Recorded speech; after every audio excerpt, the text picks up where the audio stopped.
Hello and welcome to DCP Live, episode number 213, the one before the great Beyond Light expansion drop, which we are very excited to talk about details this week. But first, I'm going to kick it over to Watts because we got some stuff to talk about.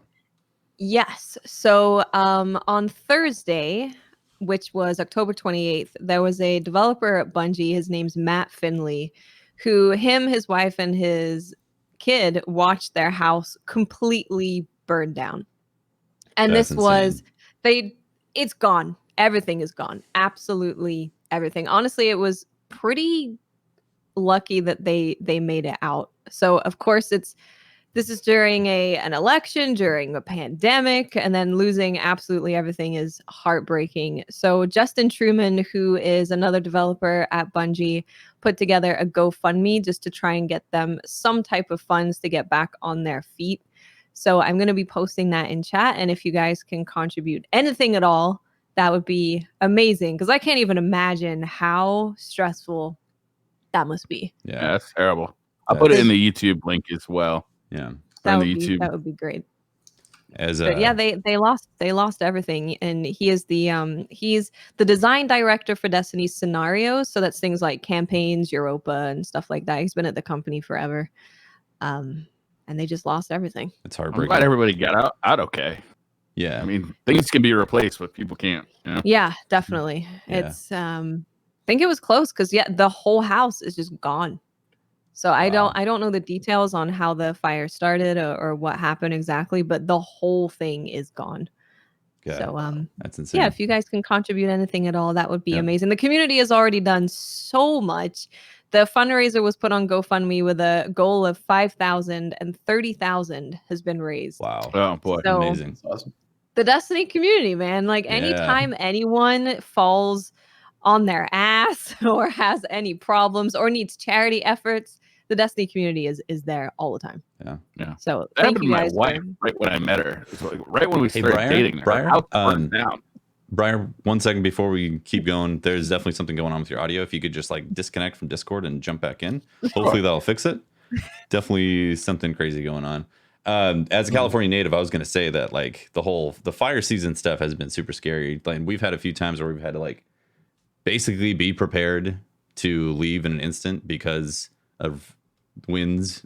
The wind happens, and that might cause a catastrophic fire that could burn down 100,000 acres near you. So it's been that stuff is super scary. You just have like, one day you're living, and the next day it's like, oh, all your stuff is gone. Yeah, I can't even imagine, especially right now. Like things are already stressful and difficult right now. Oh, yeah. I can't even imagine just sitting there and just watching your everything just go up in flames. Yep. But Destiny community stepping up super hard to look after someone at Bungie, and I'm sure they appreciate that so much and never expected for it to get to 30,000. Yeah. So thank you everybody who has contributed. Is my audio okay now? Ooh, still doing some weird stuff, unfortunately, Briar. You might have to restart your computer. Just it's not been Briar's day. Yeah, if you're watching the video, you're seeing a half Teft in there. I'm not gonna change it. I'm just gonna keep half Teft on there. Actually, no, I'll do 2 times. I'll do it. Oh wait, that's side quest. Never mind. No, we're not gonna do side quest.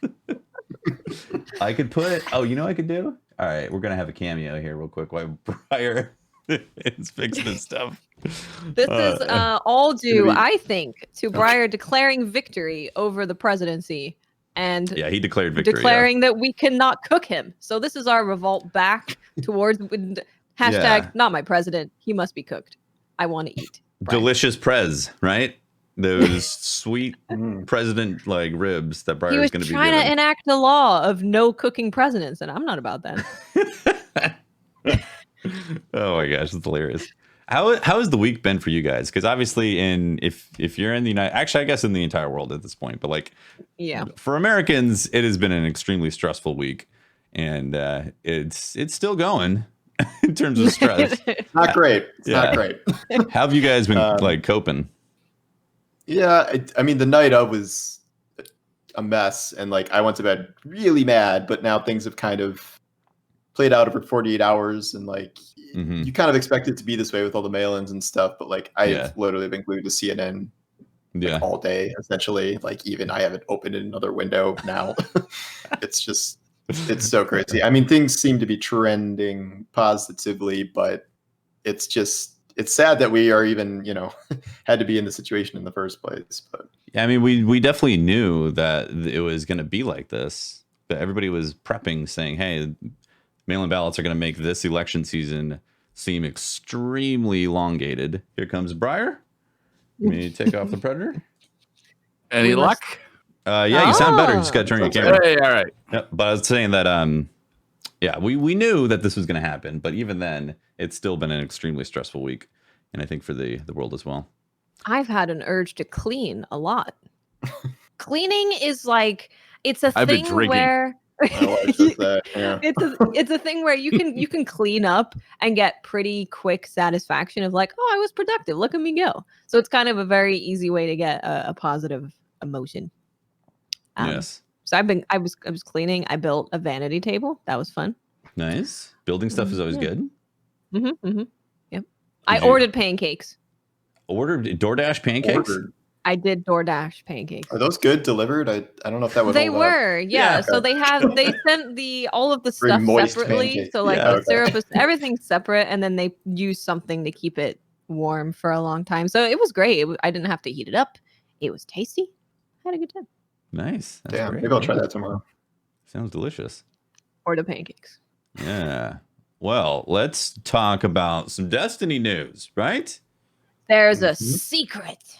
Wait, did you guys know that we got a Briar. lot of big stuff happening? Oh, I don't know what it is, man. It's still doing. Can It's Brian like just stay and It was speak good for to the us first via line. bodily movements? Can we just close caption him the whole time? it was fine, and then it sounds like your bit rate or your audio rate is getting changed or shifted, or maybe you're Yeah. in 48, but it's accepting 41 or 44.1, or vice versa, or something like that.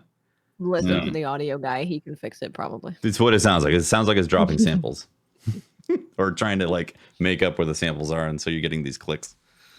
I tell you, at the beginning of the stream, Tefty, we listened to you talking about one of your jams. That was good. Oh, really? We got some Tefty audio knowledge. Which for the one was that? opening of the stream. I think it was the most recent one. Yeah, the one with the ambient hype jam. Oh, gotcha. Mhm. Nice. Yeah, awesome. Yeah, we've been having a lot Yeah. of fun doing those. In fact, we've That's great. we've pretty much this year we've been doubling down on getting that stuff out. It's been a lot of fun. I also learned like how to efficiently do 4K video editing with multicams Mm. because of those videos, and now I feel like I'm a 4K multicam pro at this point from how many of those I've done. The videos are really good. Thank They you. look great. Yeah, it's been a lot of fun like learning that stuff. So, Paul, can you tell us about Yeah. the ARG? Because we're stupid.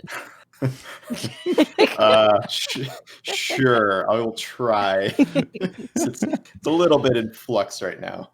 Okay, so for a couple weeks now, it's been known that probably something was going to happen today based on information that people got with their collector's edition. There appeared to be a countdown that was going to happen with this kind of code websites that people found through the collector's edition that expired today. It did. It happens. And Bungie quickly confirmed that, like, yes, this is a thing. They confirmed there's a puzzle. They told me that there was no in-game component to this. So this is all ARG outside of the game. Long story short, like you have to have the collector's edition to participate in this. So you like type in the code from this little postcard and then enter a code on the website. You will get a bunch of data spit out, including a black or a white square. And what was happening all day is they were soliciting these squares from all different people. And there's data within the squares, and you connect them and place them in things in ways that I don't fully understand how they're doing it, but that's what's happening. And they're trying to form some sort of shape out of the squares. It looks a little bit like a QR, like it could be a QR code, could be something else entirely. But there was some sort of problem as of like an hour or two ago, I think, where all the data they've been working on all day is supposedly bad. I'm not sure. This sounds like it may have been something that Bungie messed up on, and they had to reissue something with the images, the codes that were going out, and now like this V2 version of the thing wiped all the old data and have to resubmit the data, and this is all forming something. So this is probably going to take at least a couple of days here. There's a lot of theories about what this could be. The most common one I've heard that I believe is that this may lead to some missing pages from the journal that came in the collector's edition. There's like a whole Clovis Bray journal that tells the story of him going to Europa and him interacting with his granddaughter, Elsie Bray. And then it just stops short of like the end of the story. And there's literal pages torn out. So that could be what this is leading to. It could be something less than that. And if there's no in-game component, this isn't going to be like Corridors of Time where we get a Beyond Light exotic early or something. So we're not terribly far along because they had to essentially start over, but I know everybody's working hard on it, and I'm sure they'll get it done over the weekend. Yeah, they're processing their ARG ballots by mail, opening them. Recount. Yeah, recounting those. It's interesting that they did this with like the collector's edition stuff. I don't have a collector's edition. I ended up getting digital. Yeah, I wasn't planning on getting that. And like, how do you feel about that? Do you feel left out? A little bit. I mean, but like, what's the extent of what your contribution really would have been? Is like typing in one code and submitting one piece of data. Like, I'm almost positive what they're unlocking will not be something that like only applies to people who own the collector's edition. Like it's something exclusive, only they can access. Because if it's like a lore dump or something, that's something everyone gets access to and everyone can read. So it is a little weird, but I don't think it's that big of a deal. Yeah, I guess I'm on the same page with you on that for sure. I mean, I understand the side of wanting to be miffed about it and be like, what? I have to get the collector's edition to participate in this ARG that's happening. It hardly ever happens, and now it's happening, and I don't have it because of the thing. You know, like I understand that side of it, and yeah, if it's just lore, then everybody will benefit eventually once we get all the pages. You could maybe even join like the Raid Secret Discord and see if there's anything that you can do to help if you are wanting to get involved. I'm sure they're always down to have more people helping. Yeah, there's data sorting and whatever, all the different things you can do. It's like a job. Randomly shouting out like theories in chat. I will say that. Yeah, people like to do that. But. Briar, let's get a mic check on there. Am I coming in clear? Yes, you are. Hopefully it holds, man. Yeah. Did you actually? Well, see how long that holds for. Did you swap some sample rate stuff? No, I changed some Discord stuff. Okay. The sample rate looked like it was correct, but got it. Yeah, all right. we'll see how long it holds. We'll see if any snap, crackle, and pop kicks in. I apologize, but my computer literally disintegrated this morning, so I spent the day rebuilding it from scratch. So things are a little weird. Briar's in panic mode right now. Yeah. He's experiencing the life of Fran. Also, I've been drunk since about 6 p.m. on Tuesday evening. A full week of drinking for Briar. Oh, man.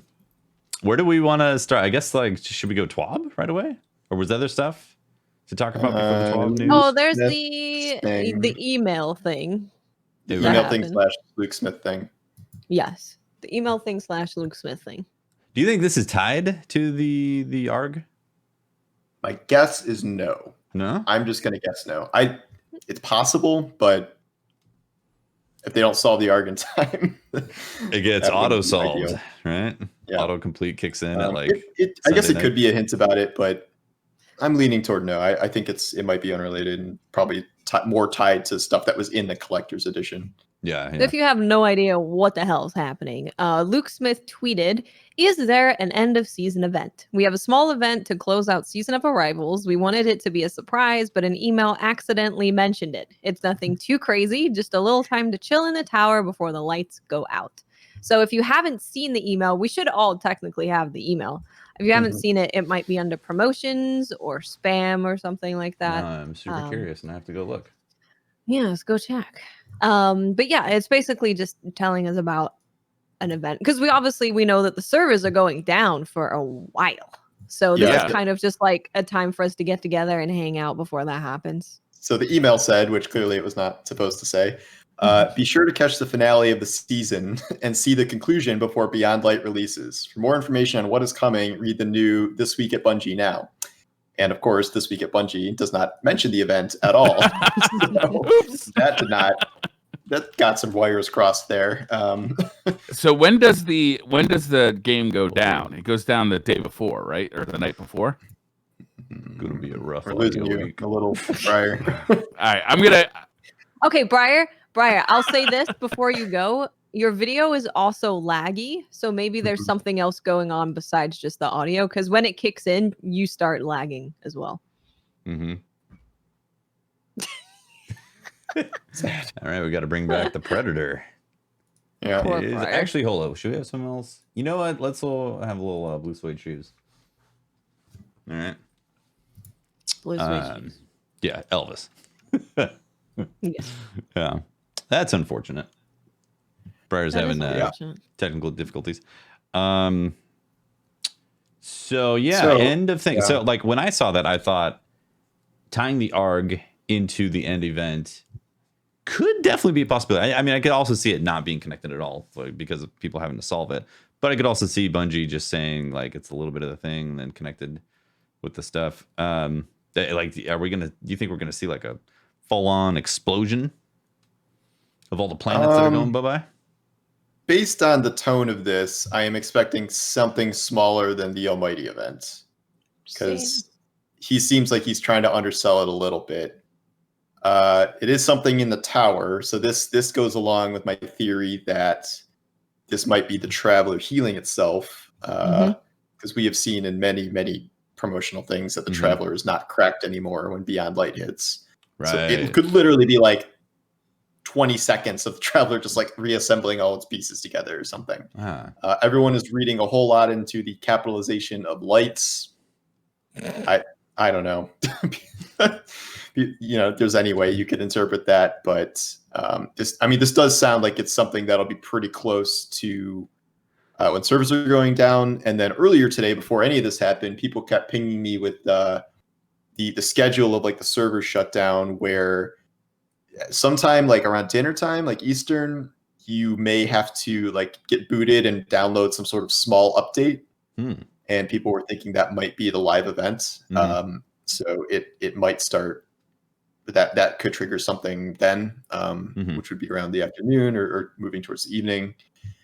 There's always been these theories about this could be some sort of like Fortnite shuts the game off type thing, where they have an event that leads directly into server shutoff, and like server shutoff is the pyramids shooting out darkness beams to kill the whole universe. For I 14 love hours or that. something. That would be interesting.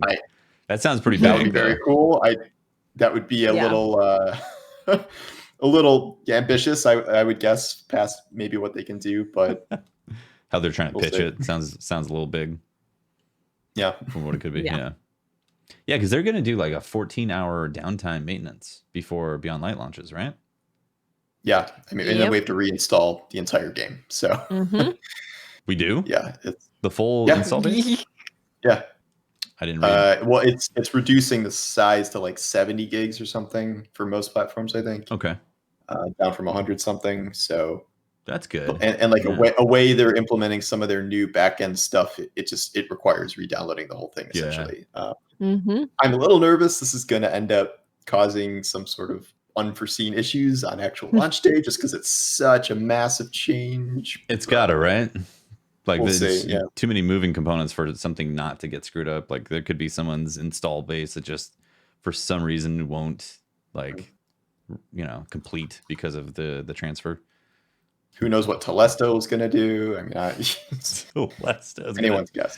You know what Telesto's going to do? It's going to make Hunter Dodges be automatic cooldown, like within an instant every time you use it. Just shoot a hunter and it can insta dodge forever. If you dodge next to Telesto bolts, you're going to be able to dodge.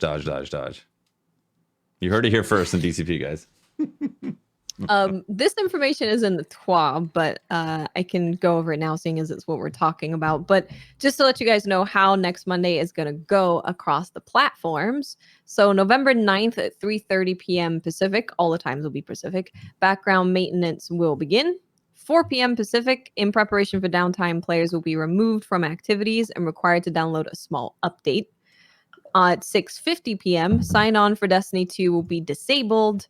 So that will be between 4 p.m. and 6:50 is when we're kind of expecting the event to be, I suppose. And then at 7 p.m. Pacific, Destiny 2 will be brought offline for the 14 hours. And they'll be removed from activities and will not be able to log back in until 9 a.m. on the 10th. So 9 a.m. on the 10th, the update will be available across all platforms and regions, and you'll be able to log back in. But there is some preload, even though you have to download everything else again, the server's going offline and all that stuff, you can preload. So for PlayStation, at November 8th, after 8 p.m., users can start pre-downloading the update. And they do say do not delete your current version of Destiny 2 on the PlayStation console. So keep your current one, download the new one, and just leave it. Make sure everything's okay. Wait, so can we play Beyond Light at 9 a.m.? So is that when it officially launches? Yes. Okay. Yeah. Oh, that's good. Assuming you're installed in and fail. Yeah. All right. For Xbox. It's going to stay up all night and just preload will be available Yep. shortly after Destiny 2 is taken offline. So that's 7 p.m. Pacific on the 9th for Xbox. And then for PC, preload for PC will be available shortly after Destiny 2 is taken offline at 7 p.m. on November 9th. It should automatically be put into the Steam download queue once it is available. So there you go. Sounds That's complicated. how you're going to preload. It does sound complicated. So yeah, complicated preload here. Imagine be like, hey, you can't delete this, even though you have to re-download the whole thing, but don't delete it. Let us delete the game for you, and then don't do it yourself. Touch it. I feel like there's going to be so many Dangerous. people that are like, well, I have to re-download this whole thing. I might as well delete this off my drive and then re-download and see what kind of problems it's going to cause. Absolutely going to happen. Yes. Yeah. I guess I'll write an article about this on Monday, just as a warning to people.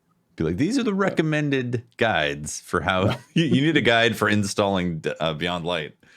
No, you do apparently. Yeah. So Briar is still sussing out audio difficulties right now. So correct. We wish him luck. He's got to come back for Twitter questions. There's no way we're doing Twitter questions without him. Only Briar does the best Twitter questions. He knows how to do it. So I'm just going to sit here in silence until he's back. Ongoing moment of silence for Briar. Moment of silence for Briar's computer. I mean, that sucks having to rebuild your PC. Like, without thinking, suddenly you got to redo it all. And inevitably audio things cause issues, as we've seen tonight. Yeah. But I think we should jump into some of these details with the club, right? Yeah. There's a lot, even if they're small bullet points. Yeah, they're game changers. Right? Yeah. I guess let me find it. Trying to find out where to start. Oh, archives is probably the first big thing. Do you want to read that? Yeah. It's all in the patch? That part? Or? Yes. Yeah. Let's see. So over the last few weeks, our goal has been to set expectations. We've covered the Destiny content vault, upcoming sandbox changes, gambit tuning, and more. These updates aren't mind-blowing, but it just give you a little morsels to chew on an upcoming launch. Any case, we hope the following quality of life appetizers will. I hope you enjoy the quality of life appetizers before your meal is delivered on November 10th. Archives beginning November 10th. 2 new kiosks will be available in the tower. First up, the quest archive will be found next to the postmaster. Our hope is that this removes the confusion when trying to track down the odd quest that you previously discarded. Additionally, this will be the place for any veteran players to pick up the new light quest on November 10th if they have a strong desire to experience new player tutorials and the reintroduction of the Cosmodrome. So that's interesting. right? Gotta meet Definitely will do that. Shahan, obviously. I Yeah. gotta see what's up in the Cosmodrome. Yeah, I'll definitely be doing that. Right, exactly. I'm gonna switch to my Yeah. iPad. 1 second, guys. Sorry, having to look like that to read that is uncomfortable, and I have an iPad right here in front of me, which would be Can't throw significantly your better. shoulder out, Tefty. Yeah, because I'm an old man. I'd be like, God, my neck. What happened? Oh, I did a podcast and I read the TWAB. Okay, moving on. Next up, the moment to a Lost Lights exotic archive will be found by the vault. Here, players may acquire various exotics and legendary pinnacle pursuit weapons that were once available through now retired quests. As many of these exotics were tied to lengthy quests or difficult objectives, we wanted to make sure that their prices are reflected with the previous efforts. Some imagining a raid exotic or something, right? Oh, the raid. They- Keep going, Tefty. Oh yeah, it's They mentioned further. that, Yeah. yeah. Okay, I wasn't sure if it was all tied. Players will need an amount of glimmer, destination materials, masterworking materials, and an exotic cipher or ascendant shard in order to purchase the exotic or legendary which they desire. We're also introducing a currency, Spoils of Conquest, which can only be acquired when completing raids. This currency will be required for exotics previously tied to vaulted raids. So there's our answer. I think that way is a good way to, if you're going to do this, I think this is a good way to do the getting raid stuff out of the vault thing, right? Because then you still have to raid. You might not be doing the raid, but you still have to raid. And I assume you're going to have to get an ass load of materials for a raid exotic. Mm-hmm. I'm curious So what the drop rate would be on Spoils of Conquest, like considering how long it took to grind for some of those raid weapons. Yeah, I what's feel that like gonna it'll look just like? be a guaranteed, no? That's how I feel. That was my initial I guess it thought depends too. on the total, or if you need a bunch of them or something. Yeah, like 10 Spoils of Conquest for 10. You get only Divinity one per or- week. No, Divinity's still here. Anarchy. Terror, but Anarchy, yeah. Yeah. I'm very curious to see the cost disparity between different exotics. So like Same. Mita, like I don't know, 5,000 glimmer. Right. Just whatever you can spare. But, Yeah, my thought was that it's going to be pretty much a guarantee to get a drop, but it's possible it could be rare and it could require multiple rare drops to then even get one exotic. I don't think they're going to want to like make it that coveted for the old exotics to acquire, because it doesn't feel like that's what Bungie does. But I don't know. I mean, just think of how horrible the Anarchy grind was for some people. Like I feel like they might want to make it a little hard for the raid ones. Mm-hmm. But yeah, I don't know. How I think much it is with all the it'll other vary. stuff. I think it'll be a range. Like stuff like Whisper and Outbreak will probably be in the middle because that was like its own mini Right. quest. So But it wasn't those- like something to grind for. Yeah, those are going to be, what does it say? Glimmer, destination materials, masterworking materials, and exotic cipher or ascendant shard for something like that, right? So yeah, And then below that it says Xur is going to have exotic ciphers now. So yeah. So Xur is semi-useful if you're just getting into the game. we'll see. What isn't mentioned here is any of the catalysts and what's happening to those. Yeah. I Especially am with very Acris, curious right? about that. So, like, where is the Telesto sleeper catalyst going now that it's not in the raid layers? Because that is what I care about. Because I still don't have those.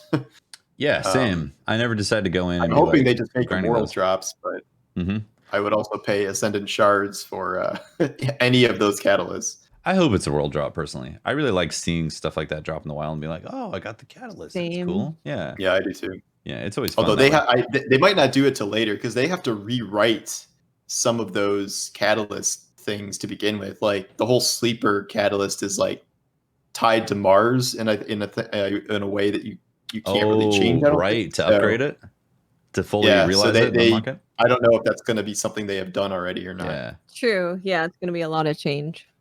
That's a yeah. good point. I never finished my Outbreak Perfected catalyst. Ooh. Yeah, Gotta go do it that's before another Tuesday, question. Tefty. Better get on it. Not enough weeks. Not enough. Yeah, you weeks need, left. you need multiple weeks. That's true. I had Yeah. like That's a 4 good weeks catalyst left. too. That's a bummer. I know, right? I was like, I should Although get this that is done. like I hate running that for the catalyst with the freaking jump puzzle on the outside of the wall. It's like one of my least favorite things in history. Yeah, I just, I was planning on doing that in October, and then I was like, maybe I should just not. Maybe I could be an anime girl instead. I mean, was like, I wasn't rushing to do any of these because I thought they were going to come up with some sort of system like this. So I'm like, why do I need to run, whatever exotic I'm missing or for the catalyst if they're just going to put it in a vending machine like later, which is That's a good exactly point. what it appears they're doing. So, I mean, I don't know. Some stuff's just fun to run, I guess, but I wasn't going to stress about it. Yeah, that's kind of how I was looking at it too. Yeah, it's possible it might just be some sort of standardized energy system that they make it so you need to like get this many energy clicks over to fully realize the catalyst, or maybe like you said, they might just rewrite it so once you get it, you get it. I mean, it shouldn't be that hard to rewrite. I mean, just get kills with Aikilos weapons with Sleeper. Like, it shouldn't be that difficult to skip some of the Mars steps. They're just going to copy like paste, Paul. Copy paste, easy. Copy paste. Yes. So that's cool, and that's been something that we've been wondering about. What's going to happen with the exotics, the catalyst, and all that. So we still don't know about the catalyst, but like at least we know about the exotics and the raid exotics specifically. And I'm going to be really curious to see what type of how rare the raid currency is. The spoils of conquest. That's what it's called. How? Because there's only spoils of 3 weapons: Acreus, Teraba, and Anarchy. Are those the only ones? I feel like there's more That are being sunset, anarchy. Yeah. The exotics from raids. I know there's more catalysts, but yeah, I think that's it. Yeah. Okay. So I'm really Apparently, regarding Catalyst from Cosmo, currently targeting having the Catalyst available to earn by season 13 or 14. It definitely won't be as long as the last time we had some sources of Catalyst removed. But still, you're looking at, 6, maybe 9 months? So what you're saying is Still I should have gotten the Outbreak Wait, is Perfected next season 12? So he's saying 13 or 14? Yeah. I think Season so. 13 or 14. So long. Okay. Which is the one, just so everyone knows, we are coming into season 12. Throw them in the strike playlist. So, Right? I don't think we need a grandmaster strategy of how to reintroduce 3-year-old catalysts. Okay. Yeah, I'm not going to have the catalyst for Outbreak Perfected. All right. Well, if that comes, I bet it's going to be the best weapon for day one raiding. The go-to day one raid weapon. Fran's going to call it. And you're not going to have it. And that's going to be embarrassing. No, first I'm going to say, Fran, you're wrong. And then he'll be like, I don't know. A lot of people are saying this. And I'll be like, really, Fran? And then he's going to be right. Okay. In the past, exotic ciphers were very limited in nature. While you can expect one to be available as part of the season pass, Xur will also offer a quest to earn one exotic cipher on a weekly cadence. Now let's move on to some traditional patches. So interesting how like Xur is going to sell them, and you're going to have like a weekly chance of getting those exotic ciphers. Again, for me, someone who has all the exotics except for the catalyst, I always wished like those would offer something else. You know? Yeah. The ciphers? Yeah, if you already have all the exotics. Like I always wish I wish Bungie would. Maybe I could turn it in for an enhancement. You can turn them. Well, at least right now, you can turn it into Xur for a bonus roll at his weekly engram thing. Oh, so right. Theoretically, if he starts offering them weekly, you could get 2. If you just get 1, you can get 2 shots at whatever randomized exotic for the week instead of 1. That does sound pretty good. I did not think about that. Maybe I can get the backrest brain faster. Yeah. Is Xur going to have any of the... I don't think Xur has those. The new ones? No, I feel like he's you not won't. going to. So it's not going to be useful. Xur's usually, it's usually stuff that you haven't had before. No, but you're right, though. Like, getting potential rolls. Just, I'd hate to get the perfect pair of... Or perfect whatever exotic. Yeah, the perfect pantaloons or the perfect dragon shadows from Xur. Be like, man, Xur gave it to me. I know. The other people don't care. I'd rather have it drop in the wild for me. Me too. All right, moving forward. Traditional patch notes. Crucible, Trials of Osiris. Trials of Osiris power level requirement increased to 1210. Yeah? 1210? 10 over the soft cap. Right. Added adept weapons and weapon mods to Flawless chest rewards. Additional information here. What's this additional information? Oh, just from what they talked about before. Yeah. So that's Trials. I don't think it's going to be that difficult for people to hit 1210 personally. Maps added physics blockers to some out-of-band areas on Altar of Flame, Exodus Blue, and Cauldron. So, Woo! All right. there you go. Didn't know you could. That's your Switch out of Crucible those, but update sure. for the year, guys. That's Crucible. renewed focus on Crucible. There you go. That's it. My gosh. All right, moving on. Player identity. Login screens now have a dark background. Back to D1. Whoa! And they Yes. said there was Let's no mind-blowing news. Woo. Man. This is mind I blowing am news for sure. shooketh. Updated full screen menus to have a dark background style. Ooh. Player Hello, waypoints hello, now Briar displays. Rabbit calling. Briar, you there? Hey, sorry. I just try it one. Sounds okay. What's that? Yeah. Sounds okay. Ring a ding ding. Briar Rabbit's coming. Sorry, I don't want to mess up the show. You're no, it's No, you're fine. good. I'm good We're now. in the middle of reading patch notes. You can mess All right, up those. I'm gonna leave my camera off just in case like I'm bandwidth problem. Okay, so you are officially Elvis now. You're a little Dream come quiet. true. You're a little quiet. If You you are a could little bump up your quiet, gain but a maybe bit. you, yeah. Mm. I can do that. Is that better? Yeah, just a smidge, like half A dB. little bit more? Just a half Right dB. here? Yeah. Okay, keep going. No, that's good. That's good. That's good. Okay, I'm gonna stop. Nope, too far. Just No, too far. just a little bit back. A little bit back. Yeah, there you go. Sound like my mother trying to get me to move a couch. Yes, I do sound that. Can you way. get some? Is there a possible way to get some bunny ears on Elvis? That would require some extra production that we cannot do at the moment, unfortunately. All right, moving on. So, Briar, did you know that it's going to require you to hit 1210 to go into trials and beyond? I don't think that's gonna be a problem, to be honest. Okay, good to know, Briar. That's awesome. Because he's Yeah. not playing Isn't trials. trials like 4 Exactly. days after launch, though. That's gonna be the best day to play trials because not everybody's gonna be leveled up. If you're like going into the raid and you're looking to do better in trials, that's gonna be the perfect time, right? Because you're gonna be over leveled. Yeah, Sure. Probably. we'll see. All right, back on to player identity. Let's see. So, oh yeah, also, Briar, did you know we're getting the dark background back? The D1. I'm happy to see that. I just switched to a 48-inch monitor on my desk, so and it's HDR, so that's like blinding light. Yeah, that is. Yeah, retina burns. Yeah. Yeah. So dark background, good. It is. Yeah, definitely. Player waypoints now display season rank HUD waypoints. Sure. I'm like, all right, that's great. I know what that means. Added toggle functionality to the character screen, allowing the player to make a choice between light and dark subclasses. Character screen visuals updated depending on player choice between light and dark.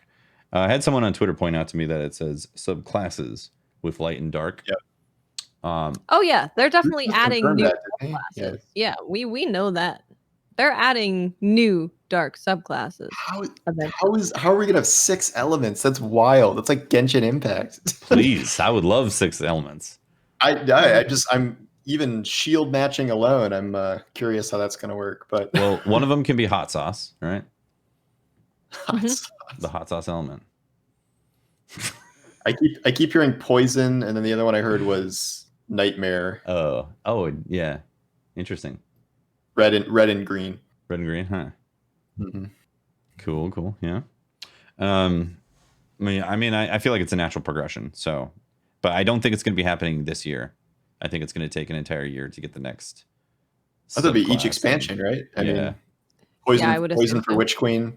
Mm-hmm. Mm-hmm. Yeah, which could be a reason why they announced all 3 potentially. All right, character creation change selection from male and female to masculine and feminine on the character Good. creation. Guardian head and hair models have been replaced with improved versions. Six Really What does curious that to see mean? this. Yeah. I'll be the judge of that. I feel like.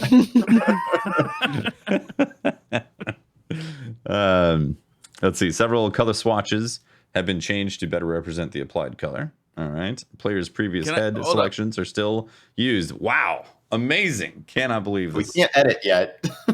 Yeah, all that's of my this. question. So we're not gonna. We No. got new faces basically, but we're not gonna be able to edit it yet. Are we gonna ever be able to edit our existing characters? Or are we gonna have to create Allegedly, characters? yes, but I don't know when. So Yeah. we'll see. I just know people are going to be like, people will not like some change or another, and then they won't be able to fix Naturally. it. So they'll have to like remake their character. Yeah, my Destiny 2 characters are all new for Destiny 2. I didn't 2 of my bring 3 over are. any, but my Destiny 1 characters, I modeled them all off of people I knew.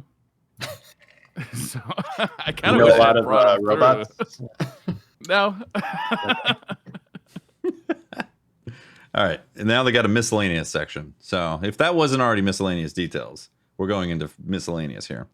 Fixed a bug that prevented online friends from showing up in the roster on Stadia for players with more than 100 friends. There's 100 people on Stadia? This is news. That's right. That's groundbreaking news right there. Fixed the bug. Mr. Aries and his 99 friends. Yeah, this was specifically for Aries. Fixed a bug that occasionally prevented players from earning progress on bounties when joining on activity in progress. Great. That might explain a lot of the like, oh, hey, this didn't do anything. Oh yeah, that is that bug. That's a big deal. That's been there for years. It's And been it there for a was while. usually when you join in progress. Yes.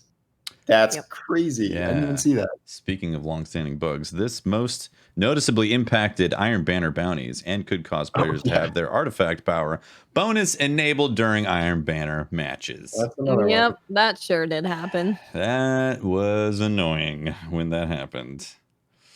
A few sandbox changes we missed in our sandbox preview. Traveler's Chosen reduced muzzle flash intensity. That's good. I remember using it the first time and I was like, holy, this has a lot of muzzle It's a flash. lot. Yeah. So that's great.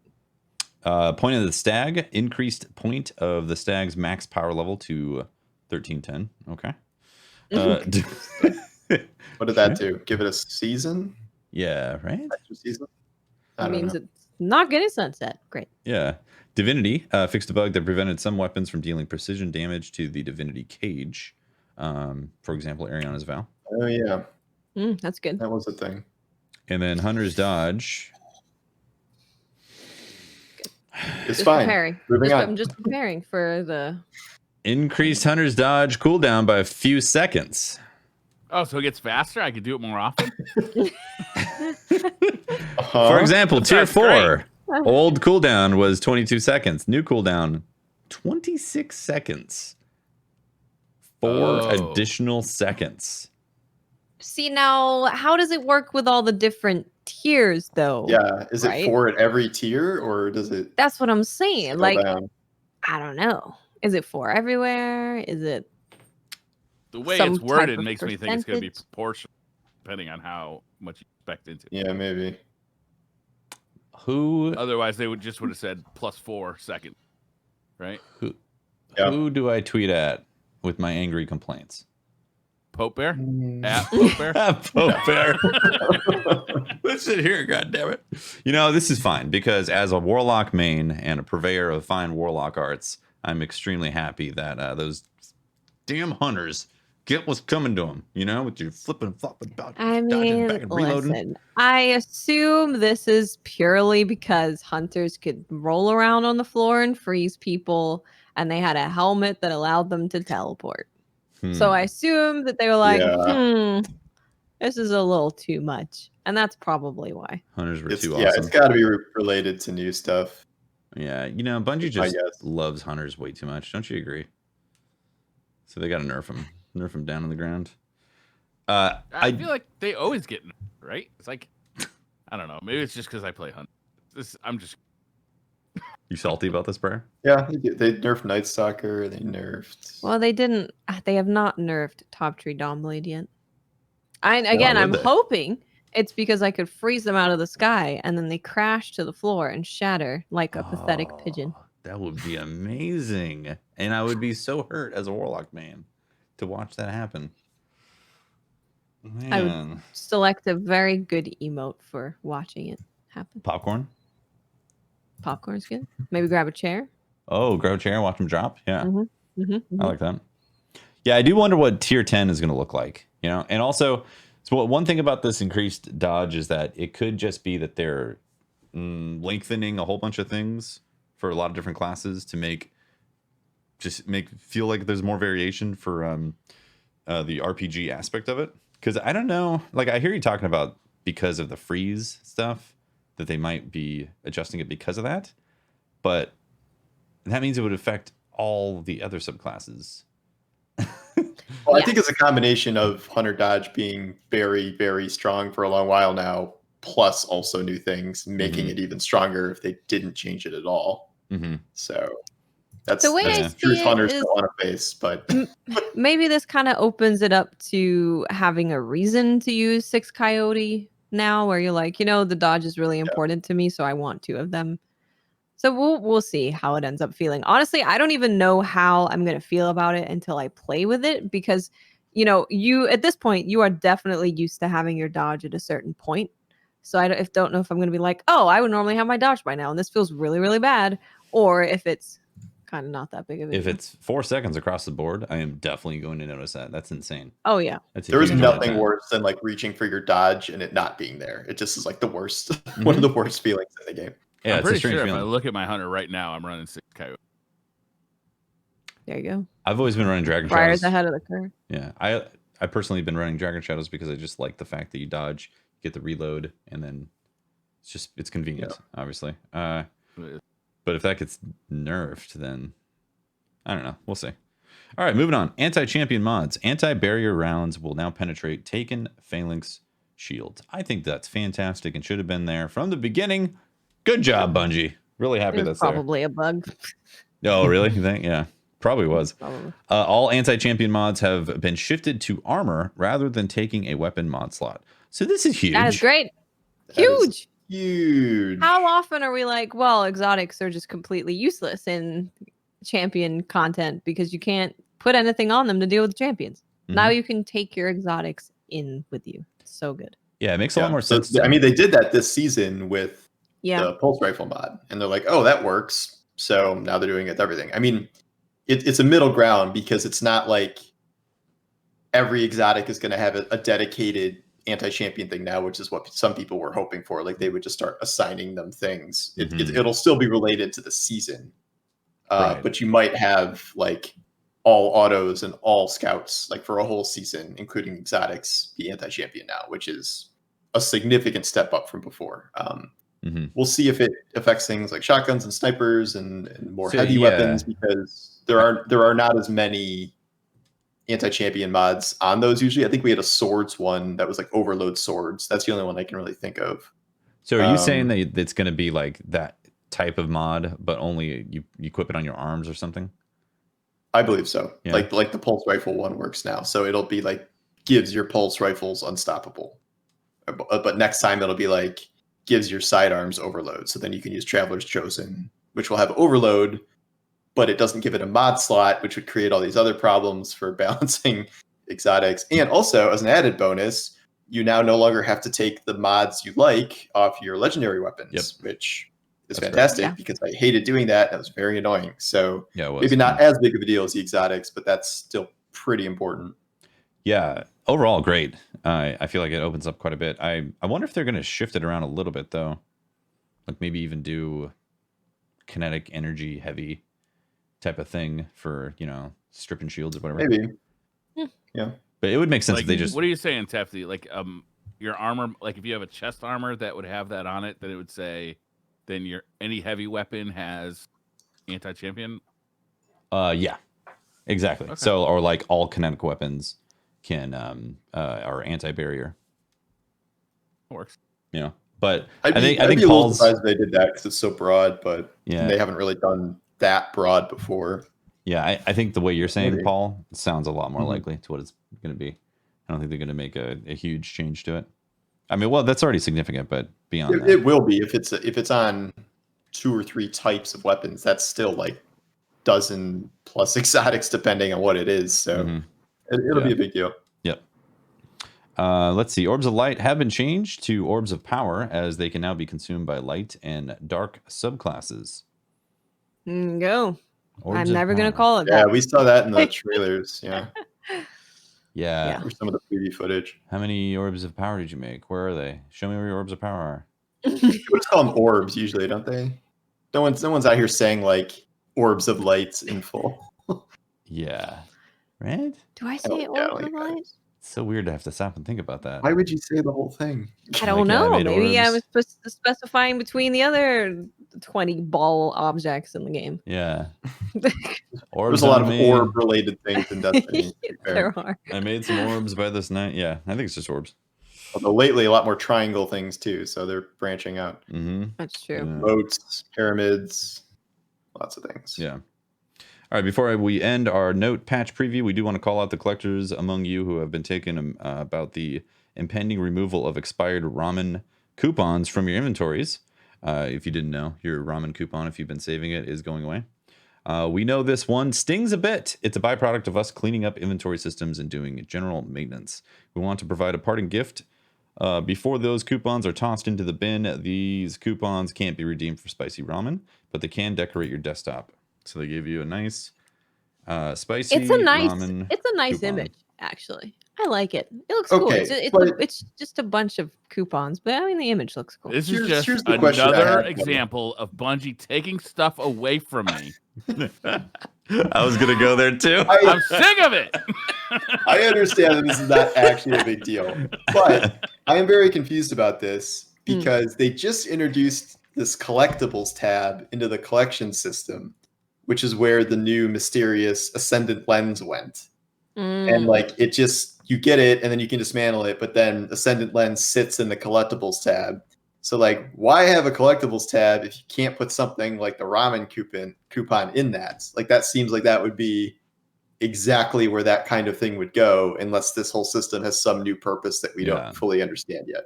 I'm looking at my expired ramen coupon right now. It literally has days of its life left. I can't believe it's going to be dying. I get to keep the toothbrush. Right? They're not getting rid of the toothbrush. For now. Are you sure? For now. I don't know. Maybe they are. You're going to get a 4K wallpaper of your toothbrush? But again, that's another collectible thing. Like I thought the point of the collectible tab was so we didn't have to keep saving things in our inventory. But I want don't to know. save Maybe there'll be an spicy exotic ramen quest coupon. every year in the ramen coupon. I wanted the ramen quest, man. This is a really nice 4K image, by the way. Nice render. It is. That might be on our thumbnail. Yeah, that's a good thumbnail for tonight. It should be. It's good. I like it. Okay, there we have it. Full patch notes will be released on Tuesday around launch time, so 9 a.m. Pacific. Launch time for Beyond Light, a full, fat, juicy patch note.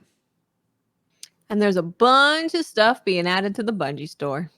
Oh my god, I love this stuff. I want that sweater. That sweater looks pretty great.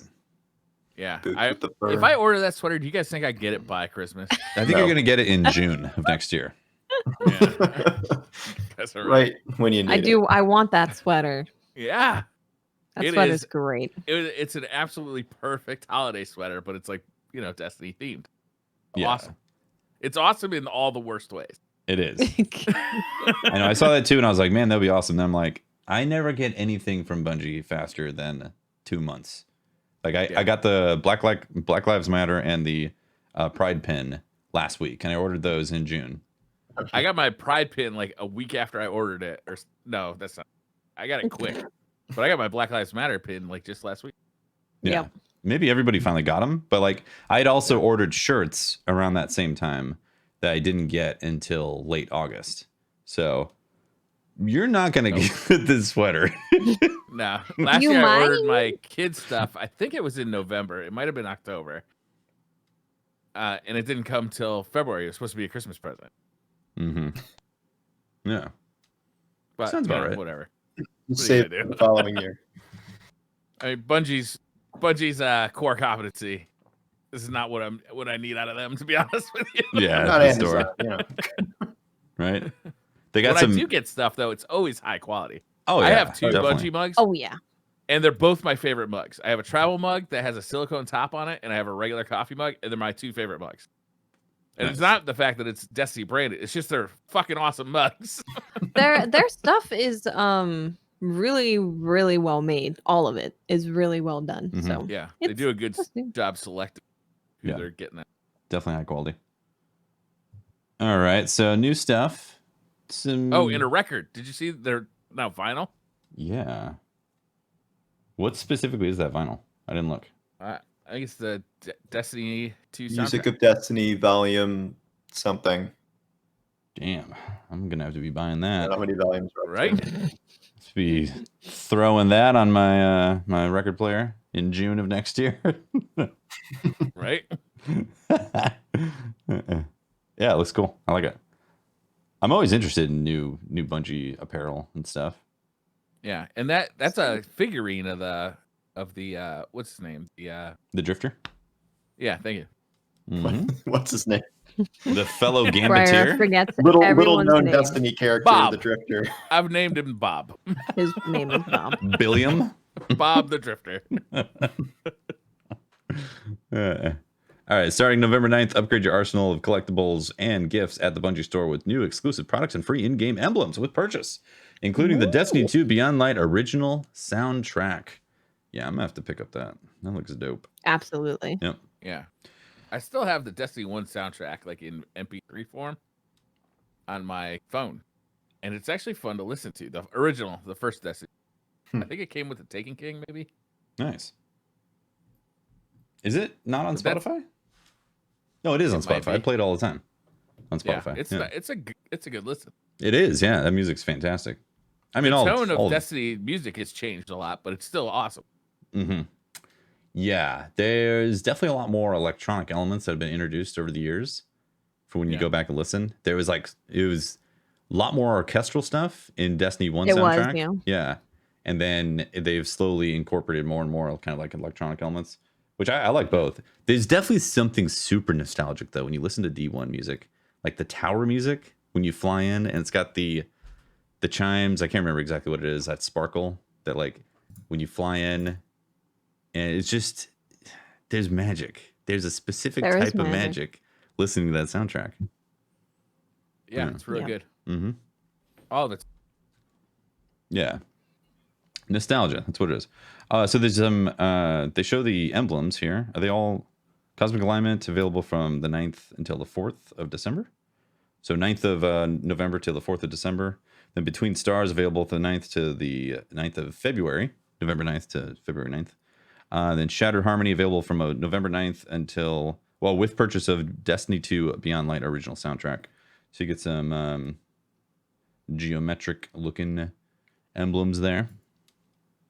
These are all the emblems you get if you buy stuff from the Bungie Store. Yeah, it looks like it. Yeah, I believe so. Yeah. Cool. Some of them look pretty good. Yeah. Yeah, they're cool. Then they got some maintenance stuff. I'm not going to read through all the maintenance stuff because I might fall asleep in the middle. I already of read it. It's that. fine. Probably Okay. read about the that. like when the update goes out because it's different for kind of We did actually did talk about that. that while you were Oh, okay. figuring out computer problems. my bad. I was absent. You're good, Briar. All good. If you could turn up your mic just a little bit, you're still a little on the low side, Briar. God damn it, Mom! The couch is fine where it's at. I think it's because you like adjusted the volume and then sat back in your chair. And it Yeah, dropped. well, I'm no camera makes me like I can do all sorts. Dude, of you're, like, activities while I'm naked All right, probably. we need to put Briar's camera back Briar on. is probably in his underwear right now. I am nude. I am living my best life. You do not want this camera back on. Let's see. At the very end, it says, Dylan says, we've been here a few times. What was once months became weeks. Weeks have become mere days. 5 more sleeps stand between you and Beyond Light. Well, that's if you can even sleep the night before launch. I know I probably won't. Many of you have been on this journey with us from the start. In the last year, numerous Guardians have begun their journey through new light. No matter how long you've been a Guardian, we can't thank you enough for playing. Stay hydrated, be healthy, treat yourself well. We're almost there. See you, Starside, DMG04. Almost there. Isn't it crazy? This is the last DCP before we are in our brand new video game. Also, the last Wow. DCP and only 5 days away from the season 8 premiere of Curse of Oak Island, which I mean everybody's excited about. I know I'm not the only one. Is there any new revelation on Oak Island? They found Chinese gold. Haven't you seen the previews? No, can't say I have. Can't say. No. I've lot of been big busy things happening checking that election results. I'll email it to you and we'll have a watch party. In between checking county tabulations. Can't say I have, Briar. Should we do Twitter questions, or is there anything else news-wise? You just made me open CNN again. Compulsively. Clark County change. 1,800 votes in Georgia. Okay. Briar, do you have the Twitter questions? Yeah, I can do that. Fricado says, nice. What will your Tuesday routine be for Beyond Light launch? Get up, play video game. Yeah. I'm gonna have to pre-write the day before, so I can spend all day playing Beyond Light, doing nothing else except maybe setting up my Series X if it comes. Mm-hmm. Yeah, that's a busy day, right? Yeah. So I don't have a Series X coming, so that's off the list for me. But I do plan on doing like 2 streams. You know, I'm trying to get away from doing super long streams because in the past, after a super long stream, I feel extremely unhealthy. And over the years, those have combined and collected into larger, hey, I probably shouldn't do super long streams for the longevity of my my health. So I'm thinking about, I'm going to try this where I'm going to do a morning stream and a night stream that are like, 4 or 5, maybe 6 hours each, and see how I feel that way with the streams. Elaborate on morning. No, launch time. Morning for me is going to be launch time. Yeah? Yeah, I'm going to get up early, yeah. I will be on at launch, ready to go. Noon for me, so it's not early. Lucky. 9 a.m. Usually the routine of actually playing on the day isn't that big deal. I just play. It's the getting ready to play, getting Story life campaign, in and a what else are state, you gonna do? right? Getting life in a state at which I can sit in front of my computer for, however long I want to. Like everything and everybody is taking care of me or around me. Mm-hmm. The snacks are in order. I've got protein, not high sugar, not high processed foods. I got protein. I got stuff that is filling but not like terrible for you. What's your protein? Plenty to drink. What's your go-to protein? I like to go jerky because I can kind of munch it slowly long term. Grass-fed, organic. Sure. You want to know what's going in that beef, man? But yeah, I'm always less concerned about like the day of it coming out as I am about like leading up to it, like getting the brownie points with the wife because she knows I'm going to be sitting in front of the computer for the next week playing video games, right? And all the stuff that I'd normally do, which admittedly is not much, she's now got to take upon herself, right? Yeah. Yeah, that whole week is just blacked out for me because there's just so much happening. But yeah, the Xbox launch. I don't know about PS5 that week, but PS5 obviously. That's coming out 2 days afterward, and I want to play Godfall. Like I want to put some time into Godfall. Yeah, I am playing as well Godfall. as Demon's Souls, and of course Bug Snacks. We can't forget about Bug Snacks. How you gonna sleep on Bug Snacks, man? Talk about Bug Snacks. Can't sleep on Bug Snacks. Kind of snacks. Bug snacks. And I'm not like a fanboy for one console or the other, but the PlayStation 5 obviously is more exciting just because it's got a better launch line.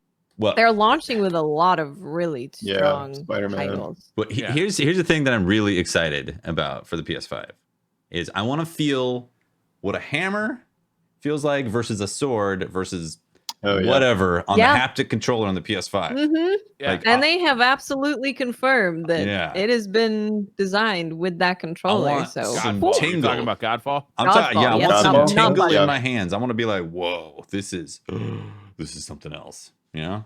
I'm curious if Destiny does stuff with that or not. I know they're not like now, but I wonder if that's something they I could totally see think that. about doing in the future. But I mean, it's just one platform, so it'd be a little hard to put too much time into it. It's the most popular platform, isn't it? It is. Yeah, you're right. So that I feel like that would go a long ways. I mean, if you could feel the difference between an SMG, auto rifle. Well, I mean, I usually play without any kind of rumble because you get that phantom thing going on after hours of playing. With no rumble. Yeah, usually. Oh, yeah. Oh, weird. Same. Yeah, hour long, like 4 or 5 hours of having rumble. It's like when you've been driving for a long time, like a hand massage. When you've been driving for like 6 hours and you get out of the car and your hands are like you can still feel the road on your hands. It's that type of thing. No, it's a thing. I've never heard of that. I mean, you got to be going like 100 miles an hour, but. Oh, got it. So slow then.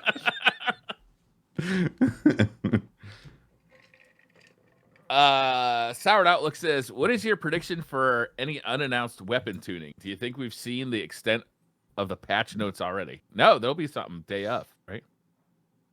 They're going to rebuff. I mean, there will be. Rebuff Mountaintop. They said they want to give it another chance. We've gone too far. Yeah. Well, that's something we didn't talk about with the exotic thing. Is you can get pinnacle weapons from that too. That's you right. Can, yeah. Yeah. So you could be able to buy get all of them. You can buy Mountaintop.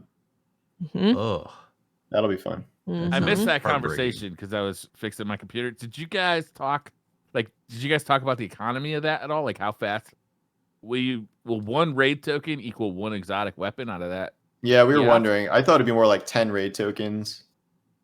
Because thinking God of how damn. long it took people to get Anarchy. Yeah, Yeah. it's not a new weapon anymore. It'd be nice to just like spend one raid token on it. Like I did a raid and I'm gonna get something cool. Like that's awesome. I want one. Mm-hmm. We'll see. Yeah. Doughboy says, should weapons in Destiny work more like Minecraft equipment in the future? Like it breaks after a while. Like there's I a don't play diamond Minecraft. hawk moon. I would Gonna need I- elaboration on I would that, but fuck I'm gonna with say that. no. Yeah, I don't I'm exactly gonna- know much about Minecraft, so I'm not sure what this means. I'm gonna go with what Dev said in chat that said no. I trust him. I'm gonna go with that. All right. No. Dev's a dev. Capital no. Dev's a dev. Exactly. Trust the devs. Ash Parth says, to the Hunter mains, do you agree or disagree with the Hunter Dodge Nerf? As a Hunter main, I don't mind that since the Worm Husk is so strong in the current position, and honestly, it's mainly a few seconds extra as long as looking at the swap goes. I can't comment since I'm a Warlock main. I don't really, from looking at it, I don't really mind thinking of the Stasis Hunter and thinking of the new helmet and Worm Husk as well. What I currently do not mind, but we'll see how it actually feels to play with that. Yeah, it's gonna feel weird, but it's probably necessary. I We'll just see. if it ends up being a 4 seconds across the board, that's way too much.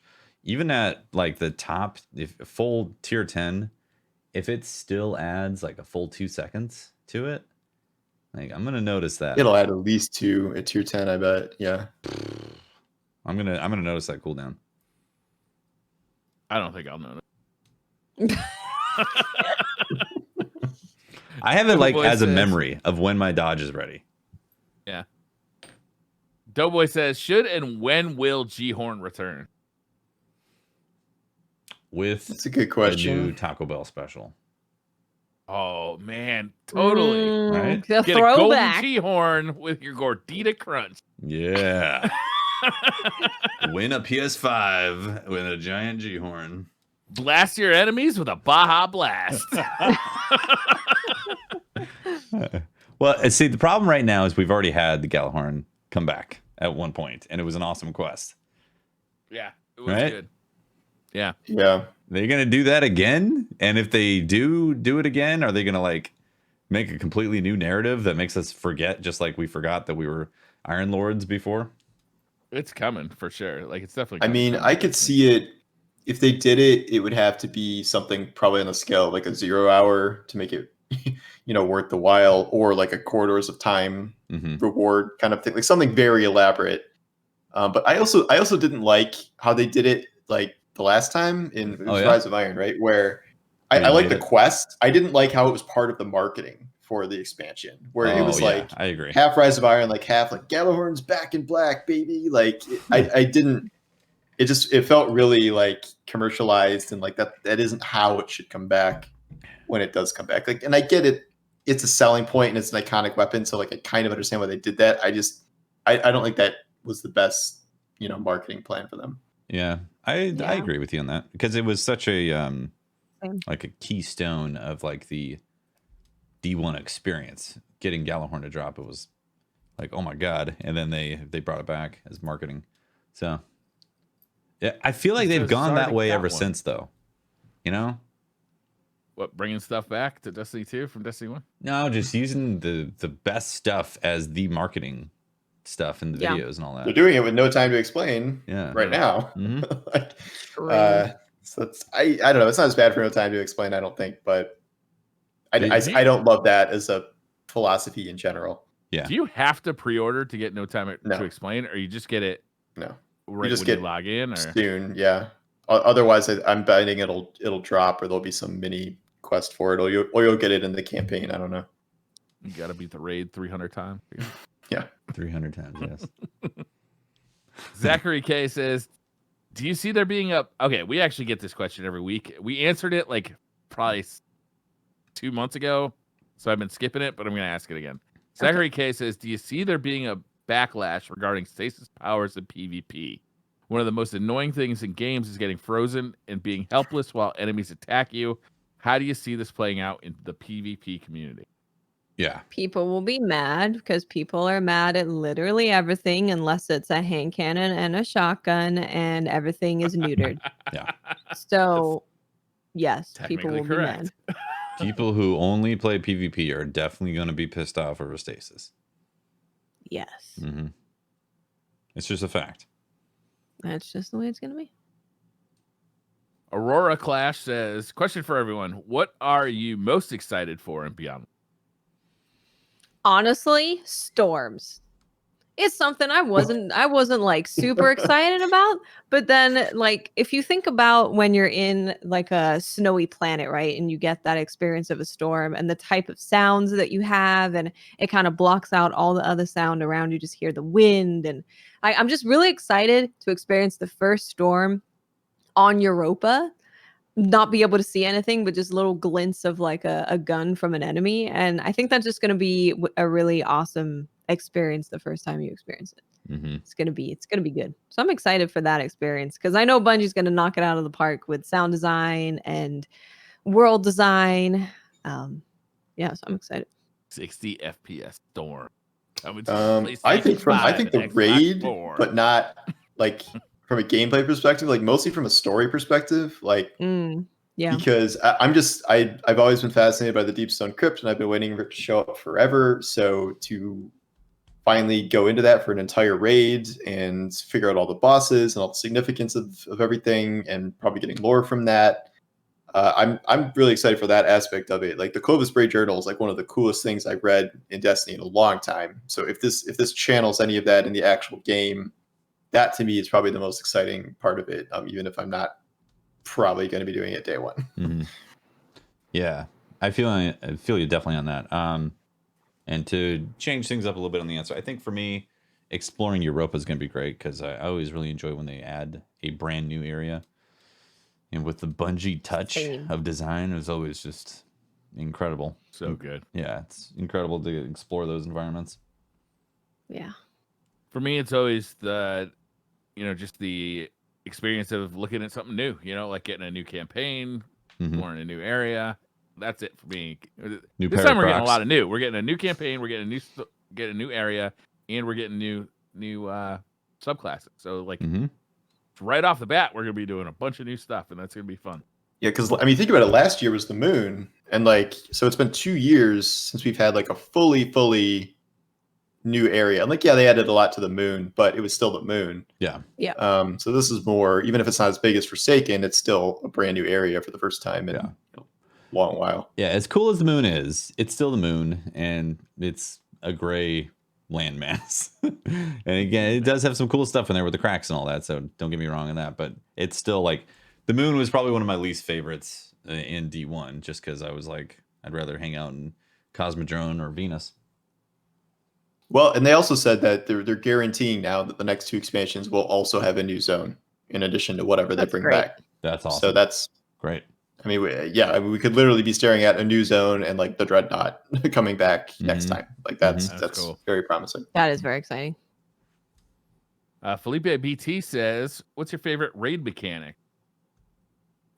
Ooh. Anything orb related? Favorite a lot of those. mechanic. Ooh. Man, this was kind of a pain in the ass to execute with new people, but it was fun when you did it right. The Golgoroth challenge, swapping pools, that was fun. You know, getting ready It was to. hard at first. Yeah, that was my favorite encounter for sure. Mhm. In before D2 came out, and you know, there's been some encounters that I really like in D2. That was just my favorite encounter. Period. I love that thing. Yeah, it was When they cool to brought coordinate back- it. When they brought back Crota's End and you crossed the bridge and everybody got a sword and you were just like crushing knights.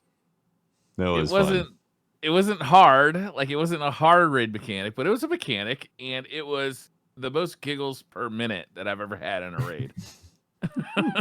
Everybody's just going ham with the swords. It was a ton of fun. That is Briar's thing. Fran has his power per hour. Briar has his giggles per minute. Giggles per minute. I'm gonna need that on a t-shirt. I don't know. So when I look at the Riven fight, I really like the mechanics that they put in there, like having to look at the eyes and then shoot the right eyes, and like all the stuff with the symbols. I think is really cool. I don't know if it's my favorite. I think it's one of the most uniquely designed encounters, and that's what makes me like those mechanics.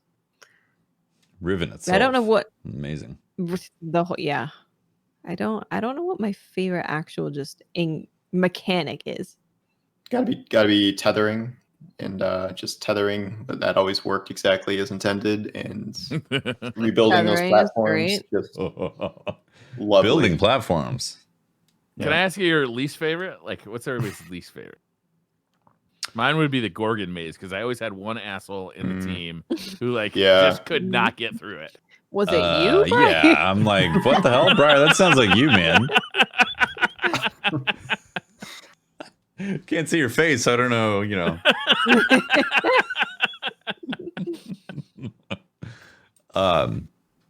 I think mine is actually Riven.